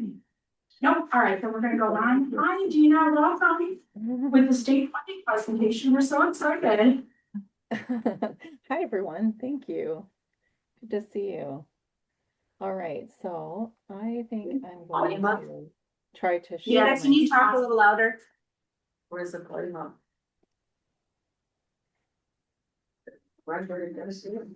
It's her volume. Can you hear me better now? Not really. Okay. Like? Yeah. And then this this presentation, there's a physical copy teaching your Genesis, so you can follow along if you want to. Go first. Try now, Dina. Is this any better? Yes. All much. Okay, that's good. Fantastic. All right. Going to try to share my screen.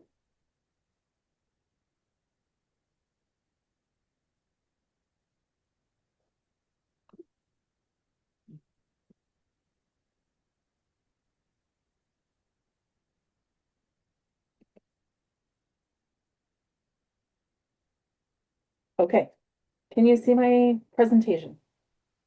Yep, yeah. Okay, great. Well, good evening, everyone. I'm really excited to kind of continue our transit funding discussions. This is the state funding discussion, and I will just get started. So I shared with you last time public transit funding overview. This is the same one, nothing's changed. Just want to kind of reiterate you and kind of reorient you to where we are. So this is the kind of the diagram that shows that there are different kinds of funding that transportation systems use. Federal funds can go directly into state, they can go into local, they can go directly to transportation systems. We talked a lot about that last time.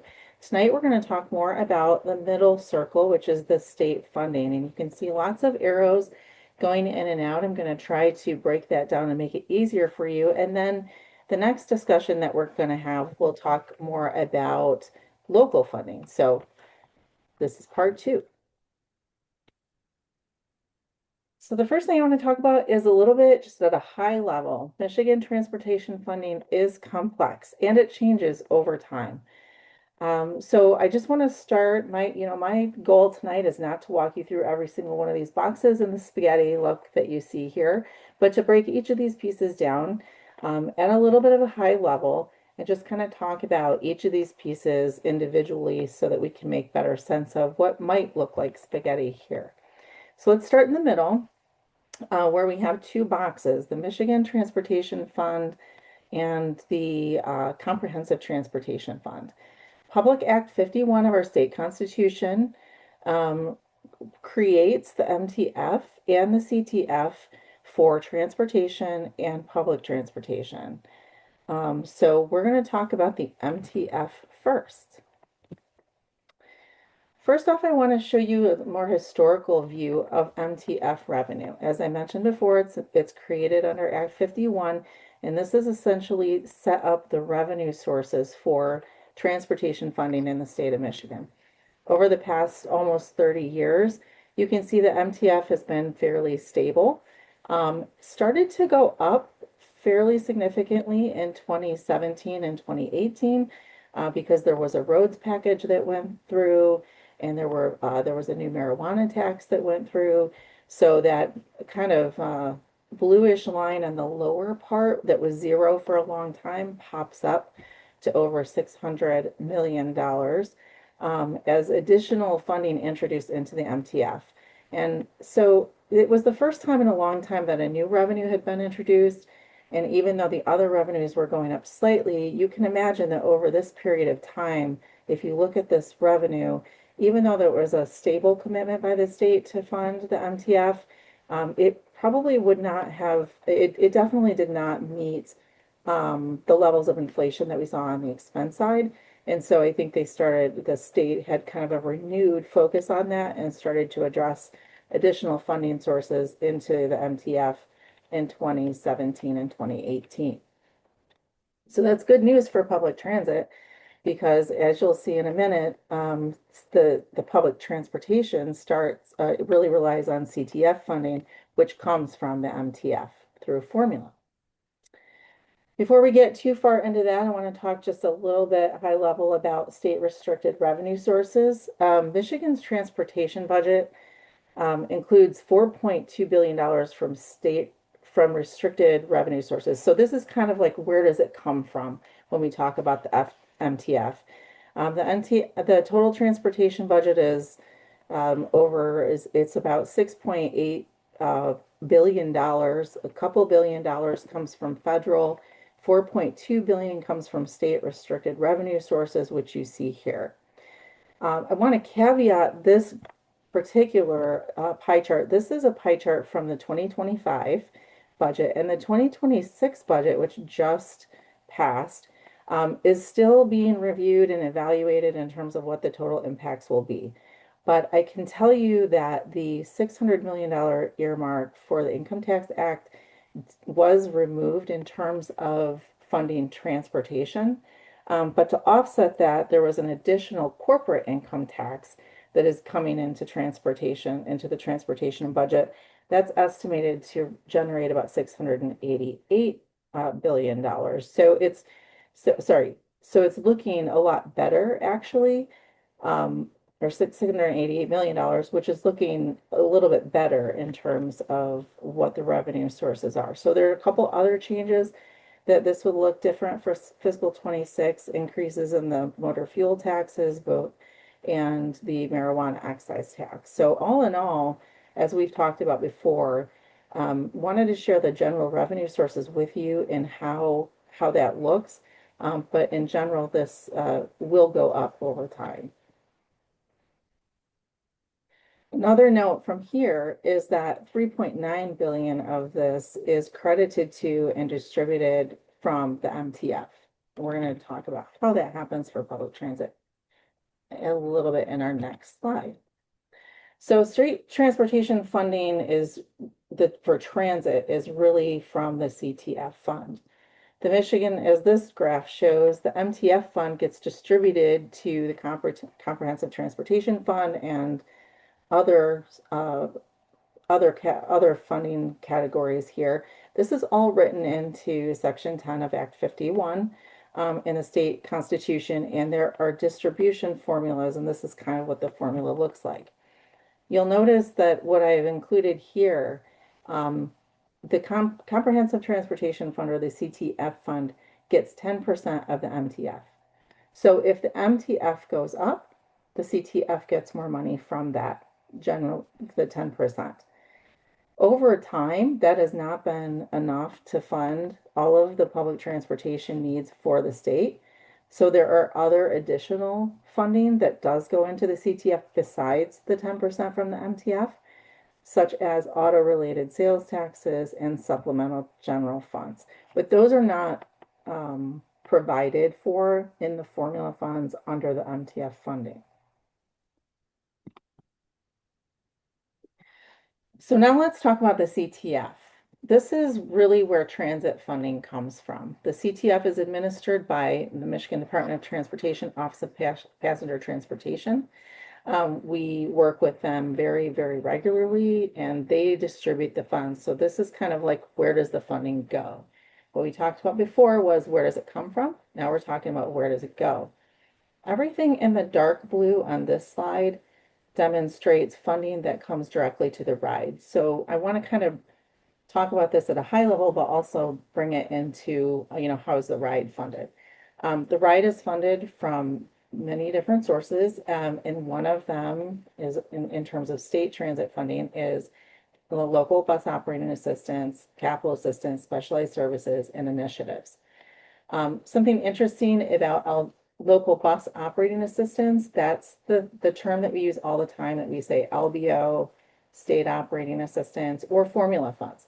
So if you see those terms, those are generally the terms that we're using to talk about state operating assistance or LBO funding, which is that percentage that we talk about a lot of our eligible expenses.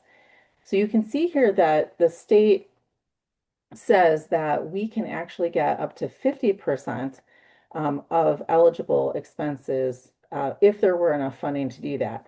Historically, as many of you probably remember, we usually get somewhere around 30%, then it was dropping. It was over 30% for quite some time, then it was dropping, and this year we're just over 29%. And we are getting ready to apply for fiscal year 27 already. So that's what this is all about. But the 50% is the category that we're in as an urbanized area. We also do pass-throughs to other non-urban agencies that are eligible for more than we are in terms of the percentage, because they're smaller. And so that's what the lighter blue box is under local bus operating assistance, but that revenue doesn't come directly to us to spend or to fund our service area. So I made that distinction here. We also get local bus capital assistance. So what that is the local share. If you might remember from our federal discussion, that when we receive federal grants, they always require some kind of local share. It's almost unheard of to get 100% funding from the feds. So when we have to come up with that local share for the state of Michigan, they try to match that for us. It's typically for most of the capital projects, especially 5307, which is the main formula funding for federal funding, they'll give us 80%, and then we have to come up with 20%. In the state of Michigan, that 20% is actually provided by the state, which is unique because not all states provide the full local match. So we're fortunate in that way. The other sources of funding are listed here: specialized services and service initiatives. So specialized services, we get funding for that, and also for service initiatives. Then there are a couple other programs that we don't participate in, but it's important to note that they also do receive funding from the CTF. So when we talk about the CTF, it gets kind of distributed all around.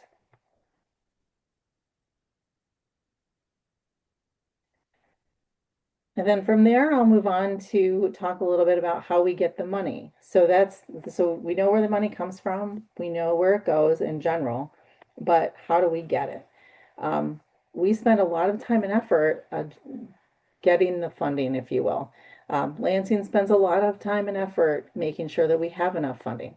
The annual state budget is really the annual appropriation of these funds to transit, to transportation, and then public transit.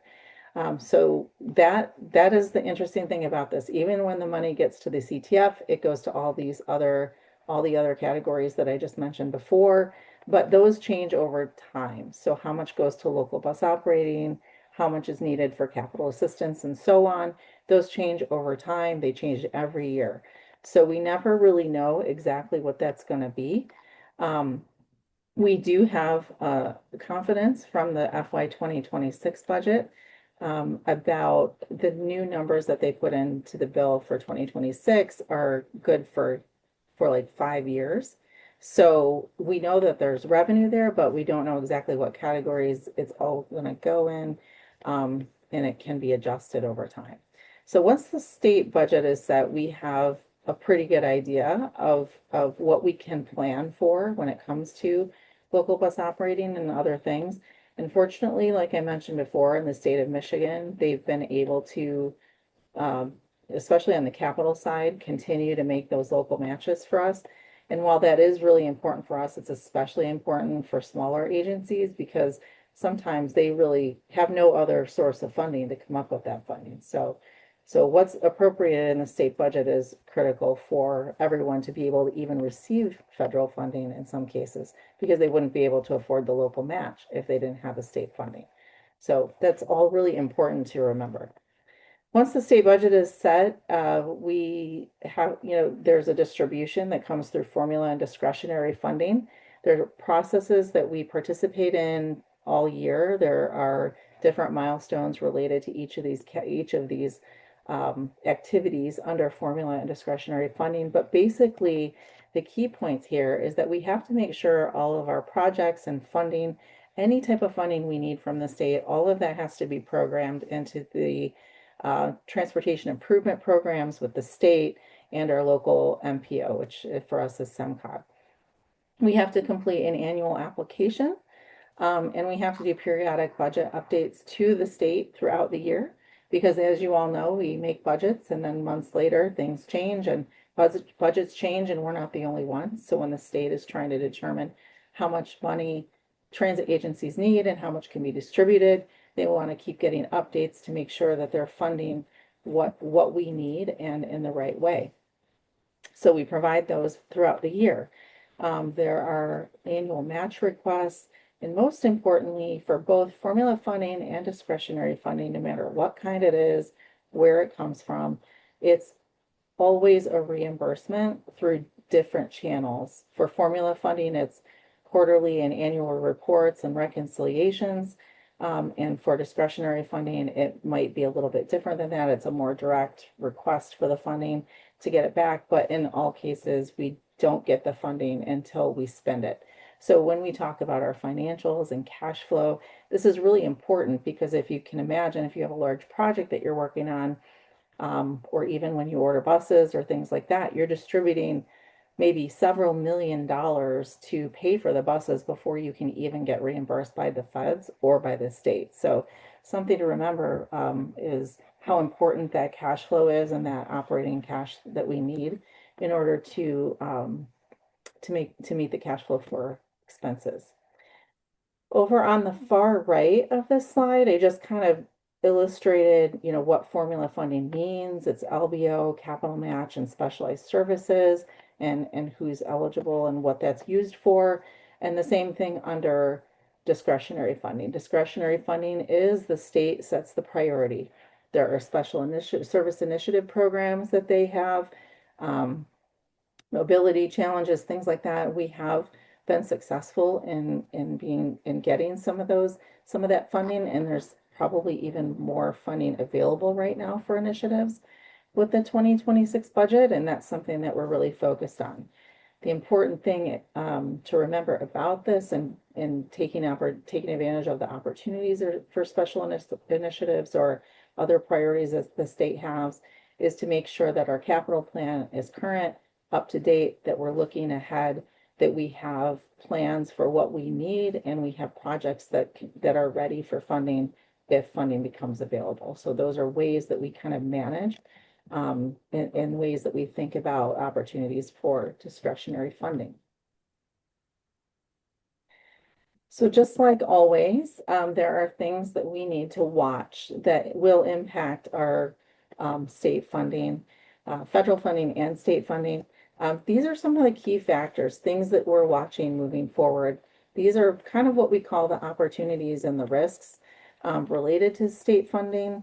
The opportunities can also be risks. So for instance, tax revenues can be opportunities or risks depending on how they're going. For fiscal year 26 with the new budget, we saw a big increase in some of the tax revenues that will fund the MTF and ultimately this part of the CTF.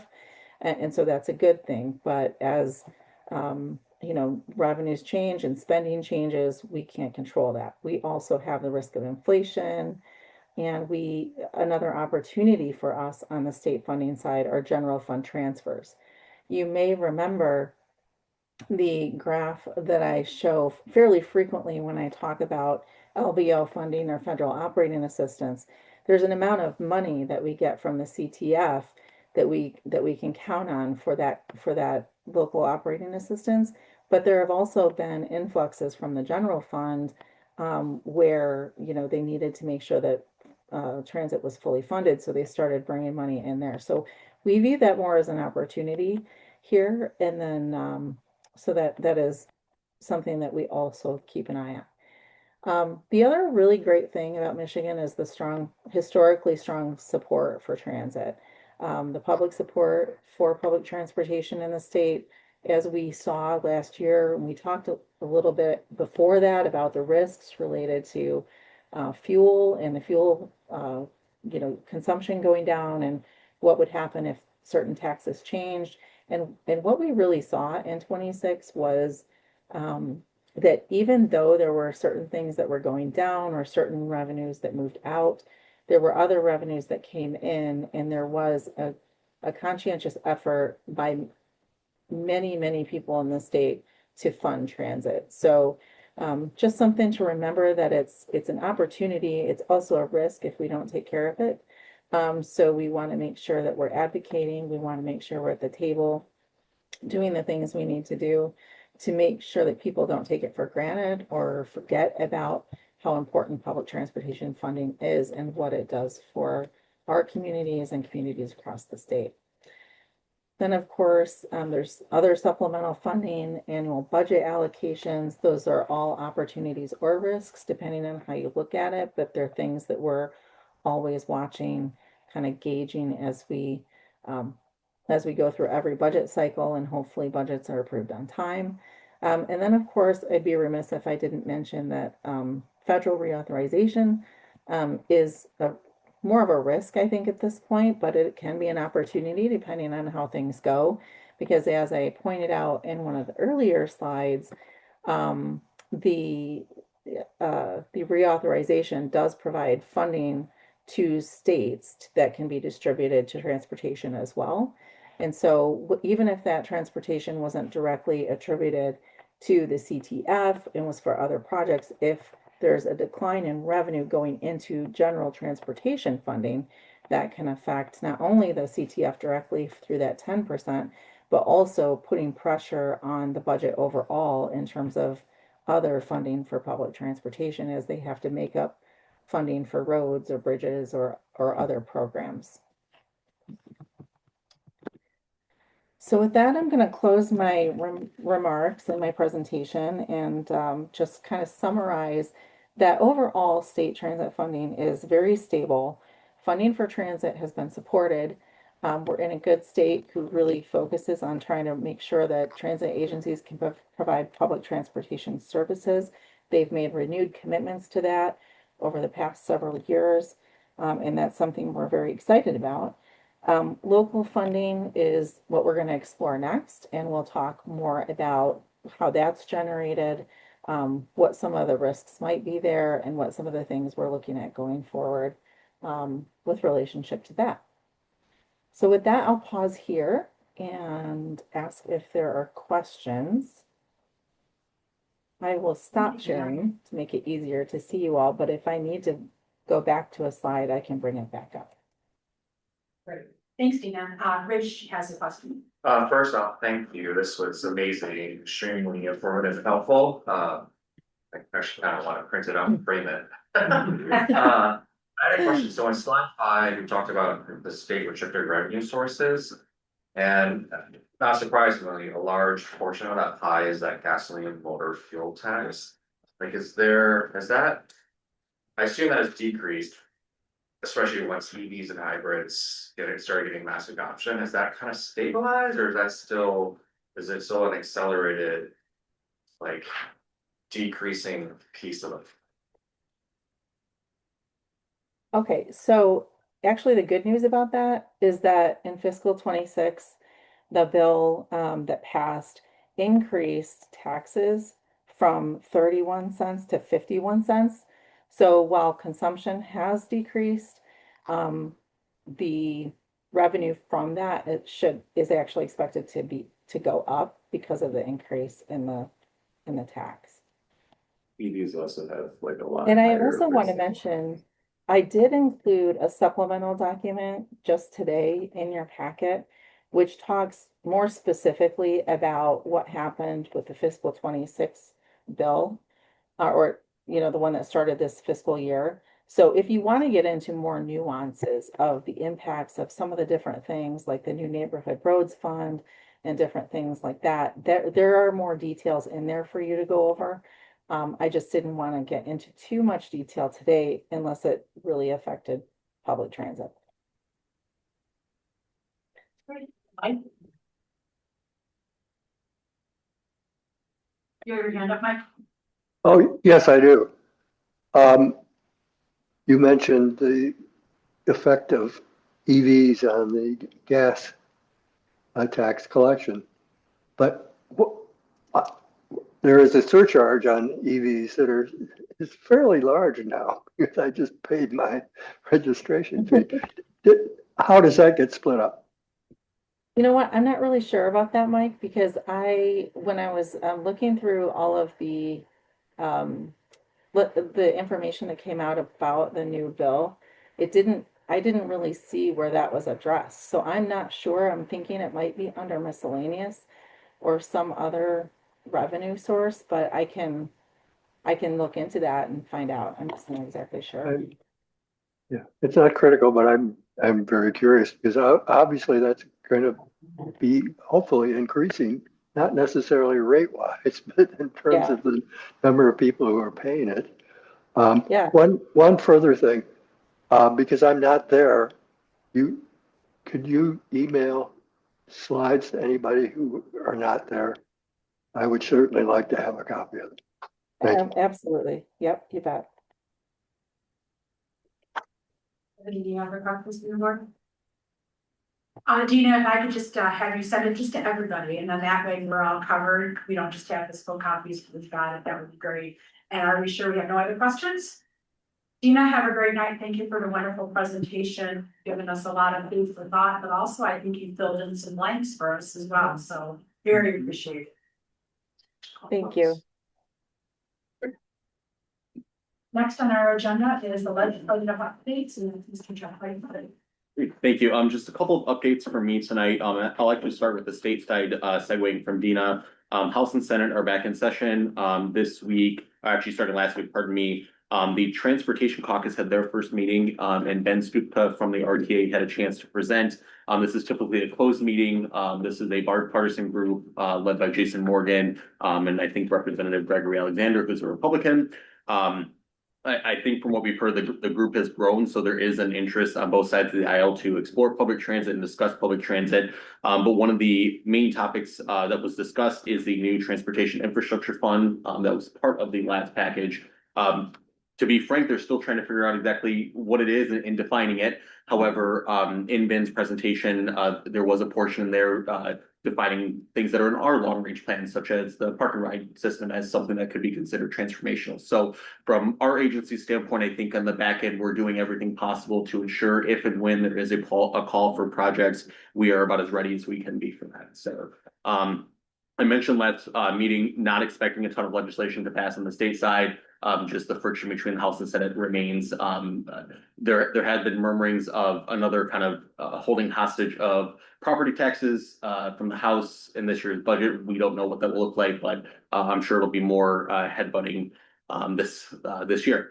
On the federal side, I do have some good news want to share. So we got a call from Senator Peters' office today, actually, that the final text for the bicameral flood bill, which remember they didn't pass an omnibus budget, so they're doing what's called minibus budgets, so they're different department budgets passing. But the FUD budget, the language was finalized last weekend, and that did include our earmark for the YTC. So barring anything too crazy happening, which not done yet, that should pass before the end of this month. You remember January 30th is the kind of deadline for government shutdown, so sounds like most of the budgets are passing. Could take an extra week or so, but that's exciting news that we should, barring anything crazy happening, get the $750,000 earmark for the YTC. Any questions for John? Seeing none, thank you, John. We'll move on to Mr. Carpenter for our CEO. Thank you.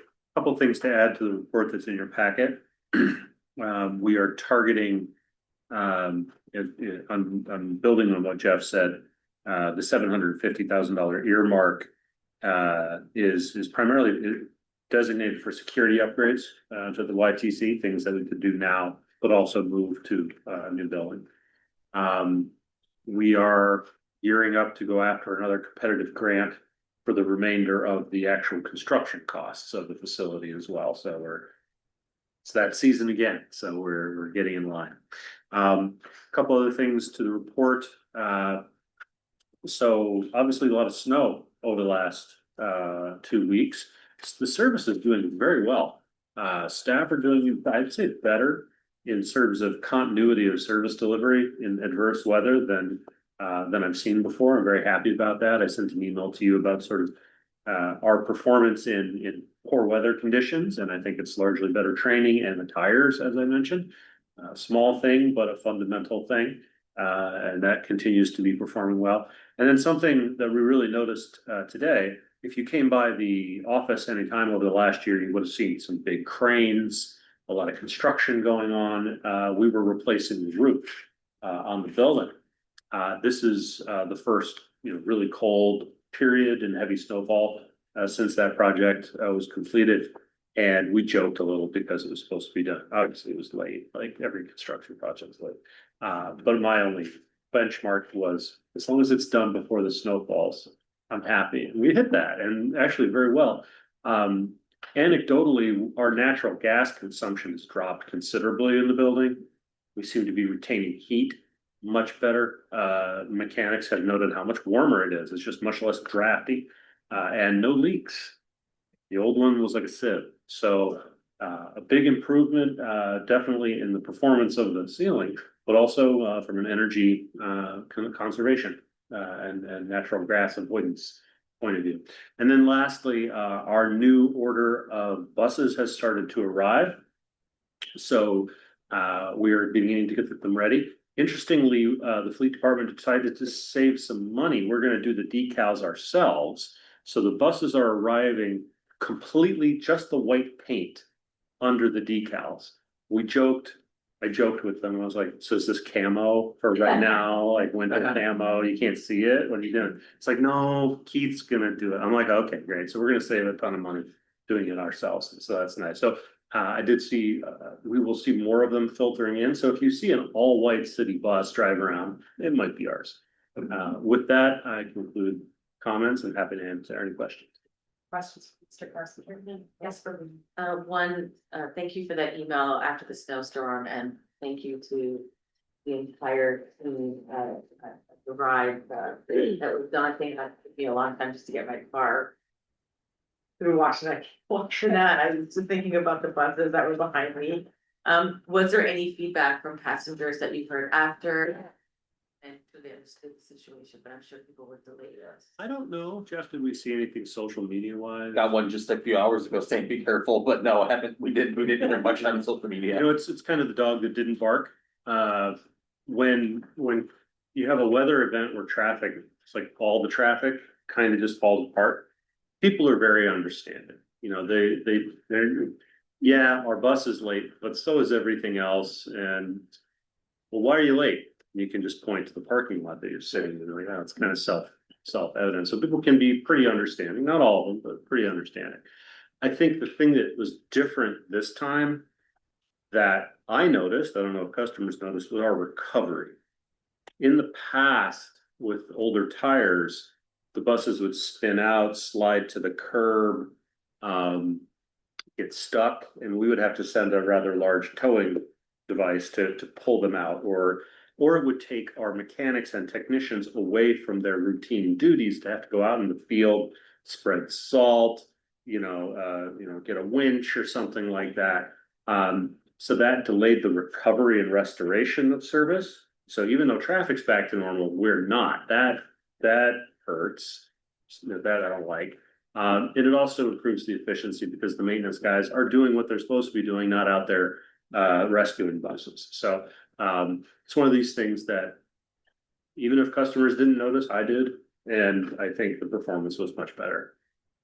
I think you made a very good point about that kind of innovation may not be set to your high up on the ladder of, AI or anything like that.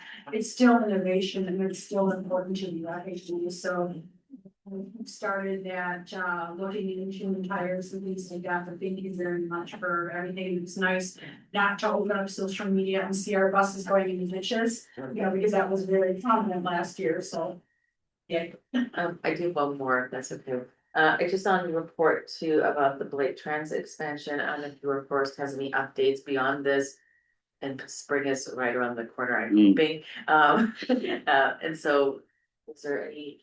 So I think are you talking about updates on the plan to mitigate the construction? Forrest, is there anything new to add? I know we're still in the process of hammering some things out. We're in the planning process. But for now, it's still happening May the 3rd. Yeah. According to DDA's construction schedule. So May until the whole year, or how long? May, hopefully by November, but that's just it could be delayed. All the construction project. We're still hopeful we can move back in November or maybe. So we're still looking for a location. Yeah, we're gonna relocate to Washington and Fifth Avenue. It's gonna be on the street. Yeah, We are working to, I don't wanna speak out of turn, but we're looking into property rental for bathrooms, customer service and staff sort of rest areas. There's some open storefronts, I think, in the area.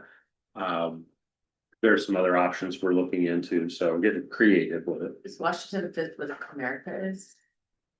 Are you thinking Uh, William? Old Bank. No, Washington, so north, Washington, it's just south of Huron on Washington Street. It's up the block from Bank of Ann Arbor. Right at that Where the corner. Comerica was? Yeah, Yeah, old, that's a big yeah, part. we're exploring that opportunity as well. Yeah. But again, nothing said, still, Sure. we're still just talking to the property owner. It's very much a situation of sort of, I would say Army field operations, but you can make a terminal out of strange spaces, and in small towns, it's very common for there to be no off-street facility at all. That the buses are just stopping on the corners. I remember one small town I visited, the buses just stopped on the corners around the intersection in Maintown and downtown. And people transferred by just crossing the intersections back and forth. Cumbersome, not great, but for that size and down, it was functional. This is obviously not how we want to operate. We want to get back into our off-street terminal as fast as we can. But we have, even today, I think we've continued opening lines of communication with the city about these opportunities. I've heard some encouraging things. So we don't have a detailed plan to give you yet, but I'm confident that the discussions are progressing pretty well. This is a follow-up. So this is just the pedestrian area of Fourth Avenue that's gonna be under construction between May and November, is that correct? When does the Housing Commission / Blake Transit project begin? Do we just do a handoff in November to that project being under construction? Because those are two things in the same location. Right, right now is tentatively scheduled 2027, Okay. starting construction of the bus line, but they have to build power first. So and then the housing commission is still working on their site plan approval. But their plan is to fence that property up in May-ish as well. There could be some delay. But our scheduled construction for the bus lane is 1.7. So again, this pedestrian project would finish and then that next project begins almost immediately. So which gets back to potentially the Comerica site, is that ours for 2 years and not just one?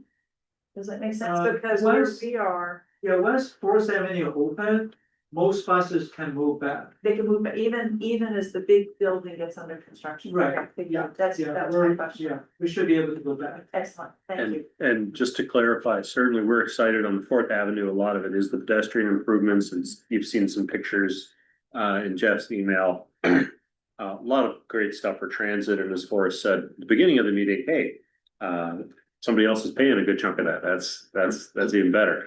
But they are also closing all of the street. It will be impassable to vehicular traffic as they tear it up. For some portion of it, I think they're replacing a gas main or something under the street for the new tower. So that has to precede the construction of the tower, obviously.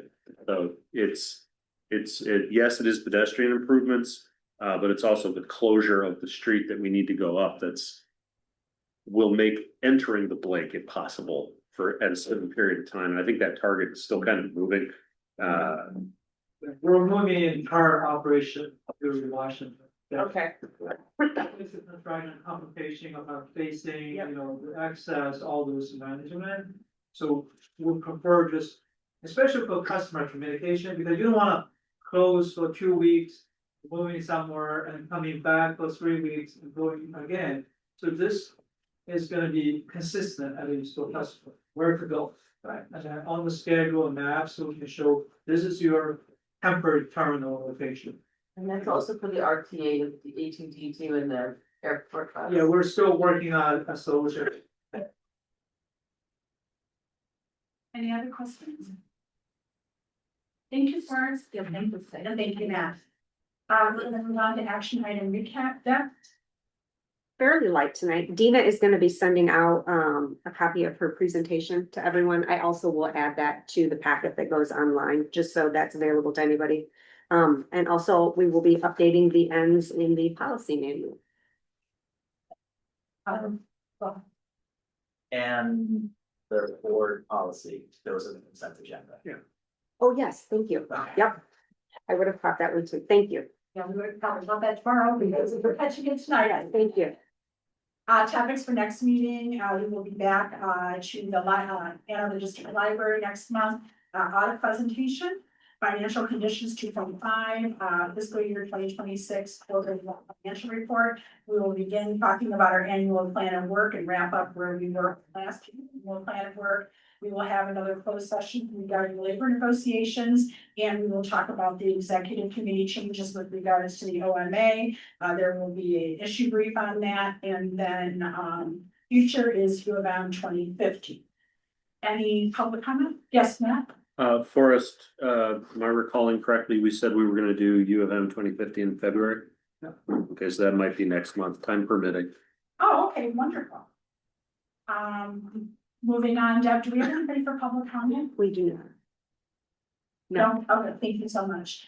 We do have to go into closed session for, you do not, could you have the, Deb, do you have the thing that I have to read to get tired, so it's sorry.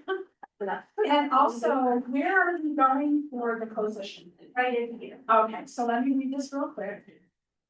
Thank you,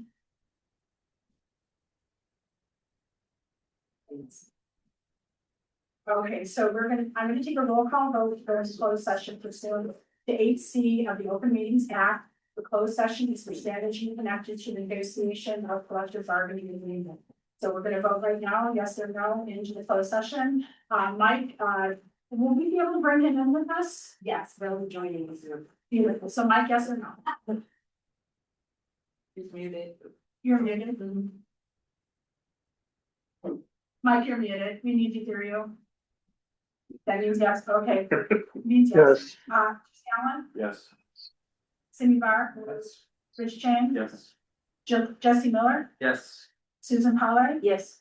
Pravina Ramaswamy. Yes. Georgia Valentine, yes, and Kathleen Mozak, myself, I am also a yes, and we can go into closed session. It's a long walk, everybody. Together.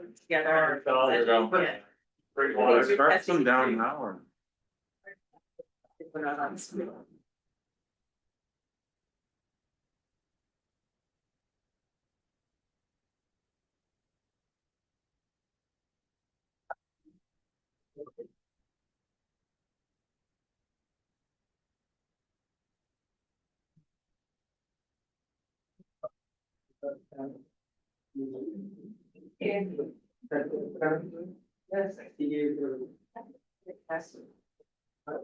A great view of Justin.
We're gonna start the meeting about.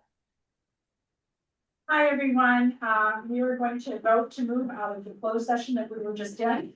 Mr. Mike Allemang, Yes. Mr. Chris Allen, Yes. Mr. Simi Bar. Yes. Mr. Rich Chang. Yes. Mr. Jesse Miller. Yes. Ms. Susan Howard, yes. Ms. Pravina Ramaswamy. Georgia Valentine. Yes. And myself, Kathleen Mozak, I'm also a yes. It is 8:52. Oh. Okay. We're going by this one, Oh. this one's off. Okay. Oh, yeah.